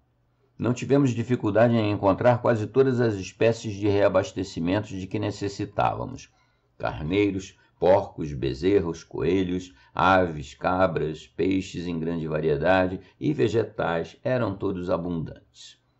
Tendo lançado âncora junto à ilha maior, com 18 braças de profundidade, tomamos a bordo tudo de que precisávamos, muito convenientemente. O capitão Guido também adquiriu de Glass 500 peles de foca e algum marfim. Permanecemos ali uma semana, durante a qual os ventos dominantes eram de norte e oeste, e o tempo estava algo nebuloso. A 15 de novembro navegamos para o sul e para o oeste, com a intenção de realizar completa pesquisa sobre um grupo de ilhas chamadas Auroras, a respeito de cuja existência havia grande diversidade de opiniões. Dizia-se que essas ilhas foram descobertas primitivamente em 1762 pelo comandante do navio Aurora. Em 1790, o capitão Manuel de Oyarvido, no navio Princesa, que pertencia à Real Companhia Filipina, navegou, como asseverou, diretamente entre elas. Em 1794, a corveta espanhola Atrevida saiu com a determinação de averiguar sua situação precisa e, num documento publicado pela Real Sociedade Hidrográfica de Madrid no ano de 1809, usa-se a seguinte linguagem com respeito a essa expedição: a corveta Atrevida efetuou em sua imediata vizinhança, de 21 a 27 de janeiro, todas as necessárias investigações e mediu com o uso de cronômetros a diferença de longitude entre essas ilhas e o porto de Soledade, em Manilha. As ilhas são 3, estão muito aproximadamente no mesmo meridiano. A central é mais baixa e as outras 2 podem ser vistas a 9 léguas de distância. As observações feitas a bordo da Atrevida davam os seguintes resultados, como a precisa situação de cada ilha. A mais setentrional estava a 52 graus, 37 minutos e 24 segundos de latitude sul e 47 graus, 43 minutos, 15 segundos de longitude oeste. A do meio, 53 graus, 2 minutos e 40 segundos de latitude sul e 47 graus, 55 minutos, 15 segundos de longitude oeste.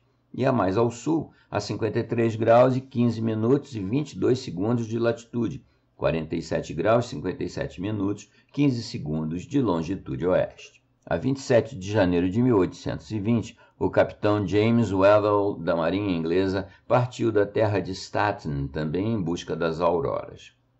Narra que, tendo feito as mais diligentes pesquisas e passado não só mesmo sobre os pontos indicados pelo comandante da Atrevida, como em todas as direções, por toda a vizinhança desse não pôde descobrir o menor sinal de terra.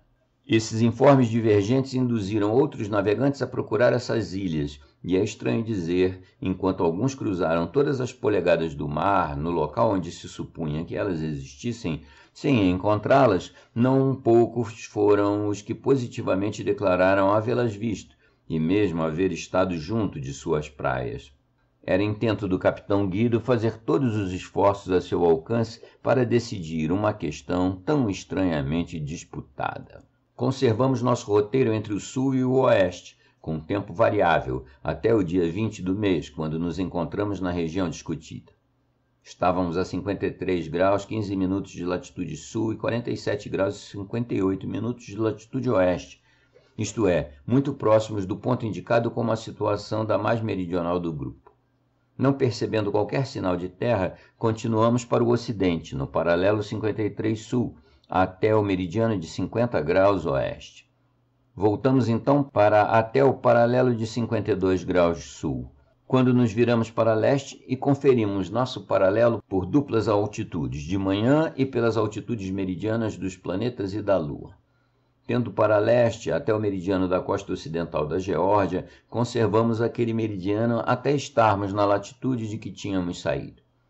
Tomamos após rumos diagonais, em todas as direções, na inteira extensão do mar circunscrito, conservando um vigia constantemente no mastro principal e repetindo nosso exame com o maior cuidado, pelo período de 3 semanas, durante o qual o tempo foi notavelmente agradável e belo, sem névoa de espécie alguma.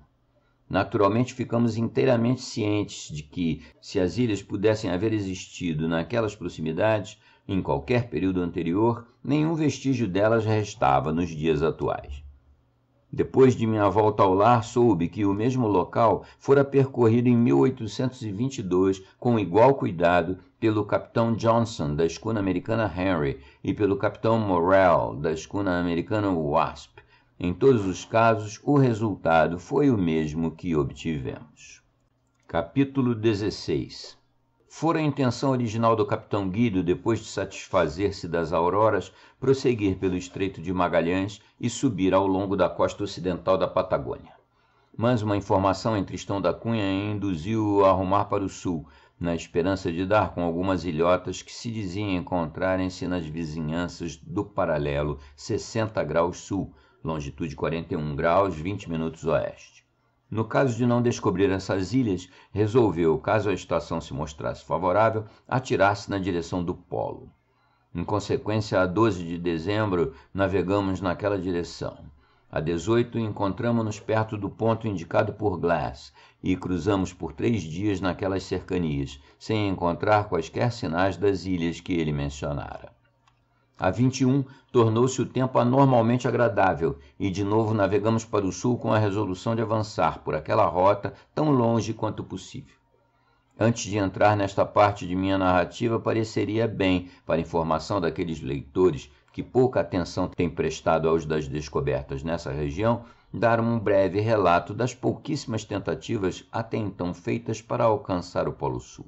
O capitão Cook é o primeiro de quem temos qualquer narrativa precisa. Em 1772 navegou ele para o sul, no Resolution, acompanhado do tenente Fourneau, no Adventure. Em dezembro encontrou-se nas distâncias do paralelo 58 graus de latitude sul e a 26 graus e 57 minutos de longitude leste. Aí encontrou estreitos campos de gelo de cerca de 8 ou 10 polegadas de espessura, que corriam nas direções norte e sudeste. Esse gelo repartia-se em grandes pedaços, e normalmente se acumulavam, eles tão estreitamente que o navio tinha a maior dificuldade para forçar uma passagem. Nessa ocasião, o capitão Cook supunha, dado o vasto número de pássaros que se viam e conforme outras indicações, que se achava muito próximo de terra.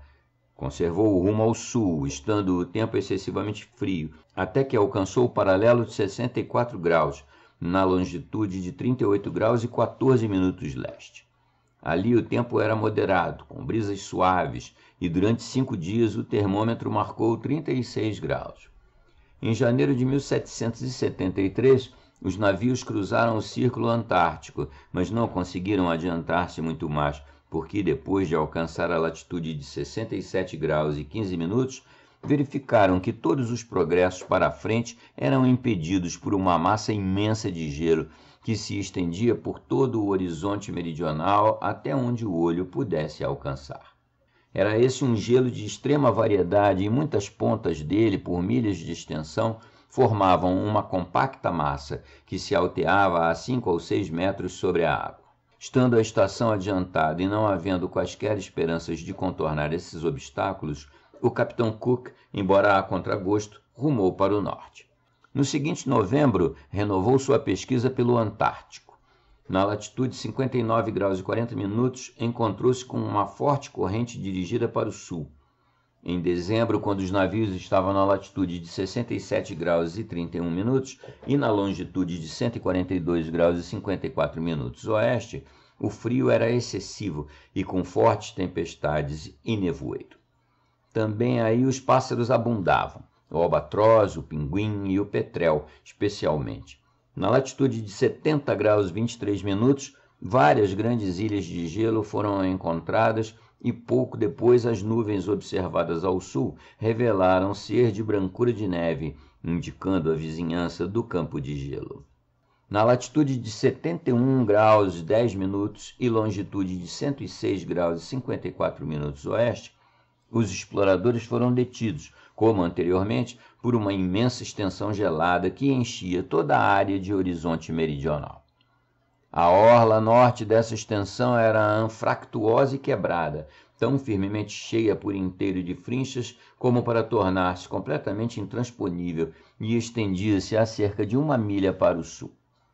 Por trás dela, a superfície gelada era comparativamente não acidentada por alguma distância, terminando depois no plano extremo por gigantescas fileiras de montanhas de gelo, umas sobrepujando as outras. O capitão Cook concluiu que aquele vasto campo ia até o polo ou se ligava a um continente. O Sr. J. N. Reynolds, cujos grandes esforços e perseverança, afinal, conseguiram pôr em ponto de partida uma expedição nacional, parcialmente com o intento de explorar tais regiões, assim falou sobre a tentativa do Resolution. Não nos surpreendemos de que o capitão Cook tenha sido incapaz de ir além dos 71 graus e 10 minutos, mas muito nos espanta que não tenha atingido o meridiano de 106 graus e 54 minutos de longitude oeste. A terra de Palmer fica ao sul das Shetland, a 64 graus de latitude, e dirige-se para o sul e para o oeste mais do que qualquer navegador já penetrou. Cook estava nas proximidades dessa região quando seu avanço foi impedido pelo gelo. O que deduzimos deve sempre ocorrer naquele ponto, sendo incipiente a estação como a 6 de janeiro. E não nos surpreenderia que uma parte das montanhas de gelo descritas fosse ligada ao corpo principal da terra de Palmer ou a qualquer outras porções de terra situadas mais ao sul e a oeste. Em 1803, os capitães Kreutzenstern e Lisiausky foram enviados por Alexandre da Rússia para o fim de circunnavegarem o globo. Tentando alcançar o sul, não foram além dos 59 graus de latitude, na longitude de 70 graus e 15 minutos oeste. Ali se encontraram com fortes correntes dirigidas para leste. As baleias eram abundantes, mas eles não viram gelo. Em relação à sua viagem, o Sr. Reynolds observava que, se Kreutzenstern tivesse chegado onde chegou em estação menos adiantada, devia ter encontrado gelo. Corria o mês de março, quando encontraram a latitude especificada. Os ventos dominantes que provinham do sul e do oeste haviam carregado as pontas de gelo, ajudados pelas correntes, para aquela região limitada ao norte pela Geórgia, ao leste pela terra de Sandwich e pelas Órcadas do sul, e a oeste pelas ilhas Shetland do sul. Em 1822, o capitão James Weddell, da Marinha Britânica, com navios muito pequenos, penetrou no sul mais avançadamente que qualquer navegador anterior, e também sem encontrar extraordinárias dificuldades. Narra ele que, embora frequentemente fosse circundado pelo gelo antes de alcançar o paralelo 72, nenhuma partícula de gelo descobriu, entretanto, depois de atingi-lo. E depois de chegar à latitude de 74 graus e 15 minutos, nenhum campo e só 3 ilhas de gelo foram visíveis. É algo notável que, embora vastos bandos de pássaros se vissem, bem como outras costumeiras indicações de terra, e embora costas desconhecidas tivessem sido observadas do mastro e de vigia ao sul das Shetland, estendendo-se para o sul, Weddell não apoia a ideia de existir terra nas regiões polares do sul. A 11 de janeiro de 1823, o capitão Benjamin Morrell, da escuna americana Wasp, zarpou da terra de Kerguelen, com o objetivo de penetrar o mais possível ao sul. A 1º de fevereiro, encontrou-se na latitude de 64 graus e 52 minutos sul, longitude de 118 graus e 27 minutos leste. A seguinte passagem é extraída de seu diário daquela data. O vento logo refrescou numa brisa de 11 nós, e aproveitamos essa oportunidade para fazer-nos a oeste. Contudo, convencidos de que quanto mais avançássemos para o sul, além da latitude de 64 graus, menos gelo seria encontrado. Rumamos um pouco para o sul, até cruzar o Círculo Antártico, e chegamos à latitude de 69 graus e 15 minutos. Nessa latitude não havia campos de gelo e muito poucas ilhas de gelo se viam. Sob a data de 14 de março, também achei esta anotação. O mar estava agora inteiramente livre de campos de gelo, e não se avistavam mais de 12 ilhas de gelo. Ao mesmo tempo, a temperatura do ar e da água era pelo menos 13 graus mais alta do que jamais a encontráramos entre os paralelos de 60 e 62 graus sul. Achávamos-nos então na latitude 70 graus e 14 minutos sul, e a temperatura do ar era de 47 e a da água era de 44 graus Fahrenheit. Nessa situação, verifiquei que a variação era de 14 graus e 27 minutos para o leste, por azimuth. Várias vezes atravessei o Círculo Antártico em diferentes meridianos e uniformemente verifiquei que a temperatura, tanto do ar como da água, se tornava mais e mais tépida à medida que avançávamos para além de 65 graus, e que a variação decrescia na mesma proporção. Enquanto ao norte dessa latitude, quero dizer, entre 60 e 65 graus sul, frequentemente tínhamos grande dificuldade em conseguir passagem para o navio entre as imensas e quase incontáveis ilhas de gelo, algumas das quais tinham de 1 a 2 milhas de circunferência e mais de 150 metros de altura sobre a superfície da água. Achando-se quase privado de combustível e de água e sem instrumentos adequados, e como já ia adiantada a estação, o capitão Morrell foi então obrigado a regressar, sem tentar maiores avanços para o oeste, embora um mar inteiramente livre se estendesse à sua frente. Expressa ele a opinião de que não fossem aquelas considerações predominantes que o obrigaram a retirar-se, poderia ter penetrado, se não até o próprio polo, mas pelo menos até o paralelo de 85 graus. Planei suas ideias a respeito do assunto um tanto longamente, para que o leitor possa ter uma oportunidade de verificar como foram ultrapassados por minha experiência subsequente. Em 1831, o capitão Briscoe, contratado pelos senhores Enderby de Londres, proprietários de navios baleeiros, zarparam para os mares do sul no brig Lively, acompanhados pelo cutter Tula. A 28 de fevereiro, estando na latitude de 66 graus 30 minutos sul e na longitude de 47 graus 13 minutos leste, descreveu ele ter visto terra e descoberto claramente através da neve os picos negros de uma cadeia de montanhas que corria na direção leste-sudeste.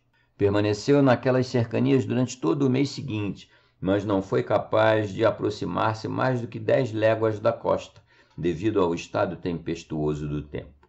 Achando impossível fazer maior descoberta nessa estação, voltou para o norte a fim de passar o inverno na terra de Van Diemen. No princípio de 1832, seguiu de novo para o sul e a 4 de fevereiro foi vista a terra ao sudoeste, na latitude de 67 graus e 15 minutos e longitude de 69 graus e 29 minutos oeste. Logo se verificou tratar-se de uma ilha perto de um cabo, da região que ele primeiro descobrira. A 21 desse mês, conseguiu ele desembarcar na última e tomou posse dela em nome de Guilherme IV, chamando-a Ilha Adelaide, em honra da rainha inglesa. Conhecidos tais detalhes pela Real Sociedade Geográfica de Londres, aquele instituto chegou à conclusão de que existe uma extensão contínua de terra que se estende de 47 graus e 30 minutos leste a 69 graus e 29 minutos oeste de longitude, correndo entre os paralelos de 66 a 67 graus de latitude sul. A respeito dessa conclusão, o Sr. Reynolds observa: não apoiamos de modo algum a correção disso, mas as descobertas de Bristol asseguram tal inferência. Foi dentro desses limites que Weddell seguiu para o sul, sobre meridiano a leste de Geórgia, terra de Sandwich, Órcadas do Sul e Ilhas Shetland. Minha própria experiência servirá para testificar mais diretamente a falsidade da conclusão a que chegou a sociedade. Tais são as principais tentativas que se fizeram para penetrar em mais alta latitude meridional e ver-se-á agora que restavam antes da viagem da Jane cerca de 300 graus de longitude nos quais absolutamente não havia sido atravessado o Círculo Antártico. Naturalmente, um vasto campo para descobertas estava à nossa frente, e foi com os sentimentos do maior interesse que ouvi o capitão Guido expressar sua resolução de lançar-se ousadamente em direção ao sul. Capítulo 17. Mantivemos nosso rumo para o sul durante 4 dias depois de desistir da busca das ilhas de Glass, sem encontrar absolutamente qualquer espécie de gelo. Ao meio-dia de 26, estávamos na latitude de 63 graus e 23 minutos sul e na longitude de 41 graus e 25 minutos oeste. Vimos então diversas e grandes ilhas de gelo e uma ponta ou campo de gelo, não contudo de grande extensão. Os ventos sopravam geralmente de sudeste ou do nordeste, mas muito fracos. Quando tínhamos um vento de oeste, o que às vezes sucedia, acompanhava-o invariavelmente um aguaceiro. Todos os dias tínhamos mais ou menos neve. O termômetro, no dia 27, permaneceu nos 2 graus. Janeiro 1, 1828. Nesse dia encontramo-nos completamente cercados de gelo, e nossas esperanças parecem, na verdade, melancólicas. Caiu forte tempestade durante toda a tarde, vinda de nordeste e conduzindo grandes massas de gelo flutuante contra o leme e o mostrador, com violência tal que todos tememos as consequências. Mas para a tarde a tempestade ainda soprava com fúria. Separou-se em frente a um grande campo e fomos capazes, largando uma porção de velas, de forçar uma passagem entre os blocos menores para alguma água livre além deles. Ao nos aproximarmos desse espaço, ferramos gradualmente as velas e, tendo afinal tido êxito, paramos apenas com uma vela de traquete nos rises. Janeiro 2. Temos agora um tempo toleravelmente aprazível. Ao meio-dia, achamo-nos na latitude de 69 graus 10 minutos sul e na longitude de 42 graus 20 minutos oeste, tendo atravessado o Círculo Antártico. Pouquíssimo gelo se vê para o sul, embora enormes campos gelados se estendam à frente de nós. Neste dia aparelhamos várias sondas, usando um grande pote de ferro capaz de conter 20 galões, e uma linha de 200 braças. Encontramos a corrente dirigindo-se para o norte, a cerca de 1/4 de milha por hora. A temperatura do ar era então de cerca de 1 grau. Verificamos ser a variação de 14 graus e 28 minutos ao oriente, por azimute. Janeiro 5. Continuamos ainda para o sul, sem quaisquer maiores impedimentos. Nesta manhã, contudo, estando na latitude de 73 graus e 15 minutos sul, longitude de 42 graus e 10 minutos oeste, fomos de novo obrigados a deter-nos por uma imensa extensão de gelo firme. Vimos, não obstante, muita água livre para o sul e não tivemos dúvida de ser capaz de alcançá-la eventualmente. Contornando para o leste, ao longo da margem do campo, chegamos a uma passagem de cerca de 1 milha de largura, através da qual forçamos caminho ao pôr do sol. O mar em que depois nos achamos estava espessamente coberto de ilhas de gelo, mas não tinha campos de gelo, e atiramo-nos para a frente, ousadamente, como antes. O frio não parece aumentar, embora muito frequentemente tenhamos neve e de vez em quando aguaceiros de grande violência. Imensos bandos de albatrozes voam hoje sobre a escuna, indo de sudeste para o noroeste. Janeiro 7. O mar ainda aparece belamente livre, de modo que não temos dificuldade em prosseguir em nosso curso. Para o ocidente vimos alguns icebergs de incrível tamanho, e pela manhã passou muito perto um deles, cujo cume não podia estar a menos de 400 braças da superfície do oceano. Sua circunferência era provavelmente, na base, de 3/4 de légua e diversas correntes de água desciam pelas fendas nos seus lados. Permanecemos à vista dessa ilha 2 dias e só a perdemos então num nevoeiro. Janeiro 10. Nesta manhã cedo tivemos a desgraça de perder um homem a bordo. Era um americano chamado Peters Vredenburg, natural de Nova York, e um dos mais valiosos homens a bordo da escuna. Indo sobre a proa, seu pé deslizou e ele caiu entre 2 blocos de gelo, não mais se erguendo. Ao meio-dia de hoje estávamos a 78 graus e 30 minutos de latitude e a 40 graus e 15 minutos de longitude oeste. O frio agora era excessivo e tivemos aguaceiros contínuos vindos do norte e do leste. Nessa direção vimos também diversos icebergs e todo o horizonte para leste parecia estar bloqueado de campos de gelo, elevando-se em fileiras, massa sobre massa. Troncos de árvores flutuaram ao entardecer, e grande número de aves voou sobre nós, entre elas gaivotas polares, petréis, albatrozes e um grande pássaro de brilhante plumagem azul. A variação aqui por azimute foi menor do que a previamente tomada em nossa travessia do Círculo Antártico. Janeiro 12. Nossa passagem para o sul de novo parece duvidosa, visto que nada mais se vê na direção do polo além de um campo de gelo, aparentemente ilimitado, terminado por enormes montanhas alcantiladas de gelo, os precipícios de cada uma elevando-se carrancudamente sobre os da outra. Mantivemo-nos para o oeste até o dia 14, na esperança de encontrar entrada. Janeiro 14. Nesta manhã alcançamos a extremidade ocidental do campo que nos servia de obstáculo e, transpondo-a, chegamos a mar livre, sem uma partícula de gelo. Depois de lançar uma sonda de 200 braças, encontramos uma corrente dirigida para o sul, à razão de meia milha por hora. A temperatura do ar era de 8 graus centígrados, a da água 1 grau. Velejamos então para o sul, sem encontrar qualquer interrupção de momento até o dia 16. Quando, ao meio-dia, chegamos a 81 graus e 21 minutos e a longitude de 42 graus oeste. Lançamos a sonda aqui novamente e encontramos a corrente dirigida ainda para o sul, à razão de 3/4 de milha por hora. A variação por azimute diminuíra e a temperatura do ar era mais tépida e agradável, elevando-se o termômetro a 51 graus Fahrenheit. Nesse período, nenhuma partícula de gelo fora descoberta. Todos a bordo sentiam-se certos de atingir o polo. Janeiro 17. Foi este um dia cheio de incidentes. Inúmeros bandos de pássaros voaram sobre nós, vindos do sul, e do tombadilho atiramos em diversos. Um deles, uma espécie de pelicano, demonstrou ser ótimo a cepipe. Perto do meio-dia, um pequeno gelo foi visto do mastro de vigia, ao largo da proa, a estibordo, e sobre ele parecia estar algum enorme animal. Como o tempo estivesse bom e quase calmo, o capitão Guido ordenou que fossem ver o que era.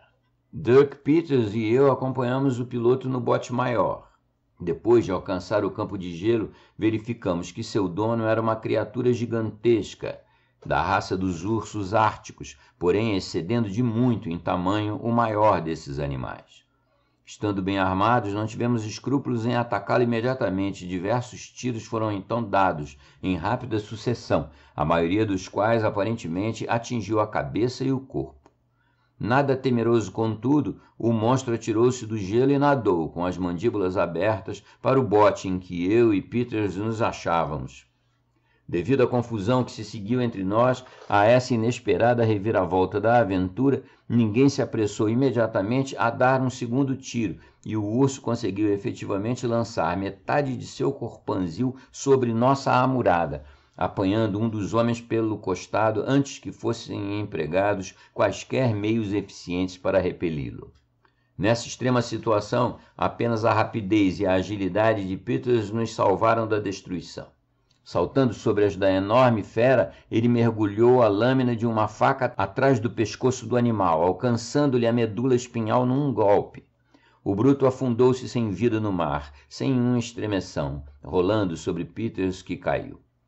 Este logo se recobrou e foi-lhe lançada uma corda, a qual amarrou a carcaça antes de regressar ao bote. Voltamos então à escuna em triunfo, arrastando nosso troféu. Feita uma medição, verificou-se que esse urso tinha 4,5 metros em todo o seu comprimento. O pelo era completamente branco e muito grosso, encarapinhado. Os olhos eram de um vermelho sanguíneo e maiores que os do urso ártico. Também era mais redondo o focinho, mas se assemelhando ao focinho de um bulldog. A carne era tenra, mas sabendo excessivamente a ranço e a peixe, embora os marinheiros a devorassem com avidez, declarando-a um excelente manjar. Mal tínhamos posto de lado nossa presa, o homem no mastro deu o grito alegre de "Terra a este bordo!". Todos se puseram então alerta, e soprando muito oportunamente uma brisa do norte e do leste, logo demos com a costa. Era uma ilhota baixa e rochosa, de cerca de 1 légua de circunferência e completamente destituída de vegetação, se excetuarmos uma espécie de pereira espinhosa. Próximo dela para o norte via-se um singular recife, que se projetava para o mar e fortemente se assemelhava a fardos amarrados de algodão. Em redor desse recife, para o oeste, havia uma pequena baía em cujo fundo nossos botes efetuaram um desembarque conveniente. Não nos tomou muito tempo a exploração de todas as partes da ilha, mas com uma só exceção, nada achamos digno de ser observado. Na extremidade sul, recolhemos perto da praia e semi-sepulto numa pilha de pedras soltas, um pedaço de madeira que parecia ter formado a proa de uma canoa. Haviam evidentemente feito tentativas de esculpir nele, e o capitão Guido imaginou que ali se esboçava a figura de uma tartaruga. Mas a semelhança não se impôs fortemente. Além dessa proa, se é que o era, nenhum outro sinal encontramos de que qualquer criatura viva ali antes tivesse estado. Em torno da costa descobrimos diversos e ocasionais campinhos de gelo, porém muito poucos. A exata situação dessa ilhota, a que o capitão Guido deu o nome de Ilha de Bennet, em honra de seu sócio na propriedade da escuna, é 82 graus e 50 minutos latitude sul e 42 graus e 20 minutos longitude oeste. Avançáramos, portanto, para o sul mais de 8 graus, além de qualquer outro navegante anterior, e o mar ainda estava perfeitamente aberto ante nós. Verificamos ainda que a variação decrescia uniformemente enquanto prosseguíamos, e o que ainda surpreendia mais é que a temperatura tanto do ar quanto da água se ia tornando mais tépida. O tempo podia mesmo ser chamado agradável, e tínhamos uma brisa constante, mas muito leve, vinda sempre de algum ponto ao norte da bússola. O céu era habitualmente claro, com fracos aparecimentos, de vez em quando, de leves vapores no horizonte sul. Isso, contudo, era invariavelmente de curta duração. Só 2 dificuldades se apresentavam ao nosso projeto. Estávamos ficando com pouco combustível, e entre diversos homens da tripulação se haviam manifestado sintomas de escorbuto. Tais considerações começaram a impressionar o capitão Guido com a necessidade de regressar, e ele falava nisso constantemente. De minha parte, confiante como estava de que em breve chegaríamos a alguma terra de certa importância no curso em que prosseguiríamos, e tendo todos os motivos para crer, dadas as aparências presentes, que não a encontraríamos de solo estéril como as encontradas nas latitudes árticas, firmemente insisti com ele sobre a conveniência de perseverar, ao menos por mais uns poucos dias, na direção que agora mantínhamos. tão tentadora oportunidade de resolver o grande problema relacionado com um continente antártico jamais fora concedida ao homem, e confesso que me sentia arder de indignação às tímidas e importunas sugestões de nosso comandante. Creio, na verdade, que o que não me podia conter em dizer-lhe a esse respeito tinha o efeito de induzi-lo a avançar. E, conquanto eu só possa lastimar os mais infortunados e sangrentos acontecimentos que imediatamente se derivaram de meu conselho, é-me, contudo, permitir sentir certo grau de consolo por ter sido um instrumento, embora remotamente, para abrir os olhos da ciência a um dos segredos mais intensamente excitantes que jamais atraíram sua atenção.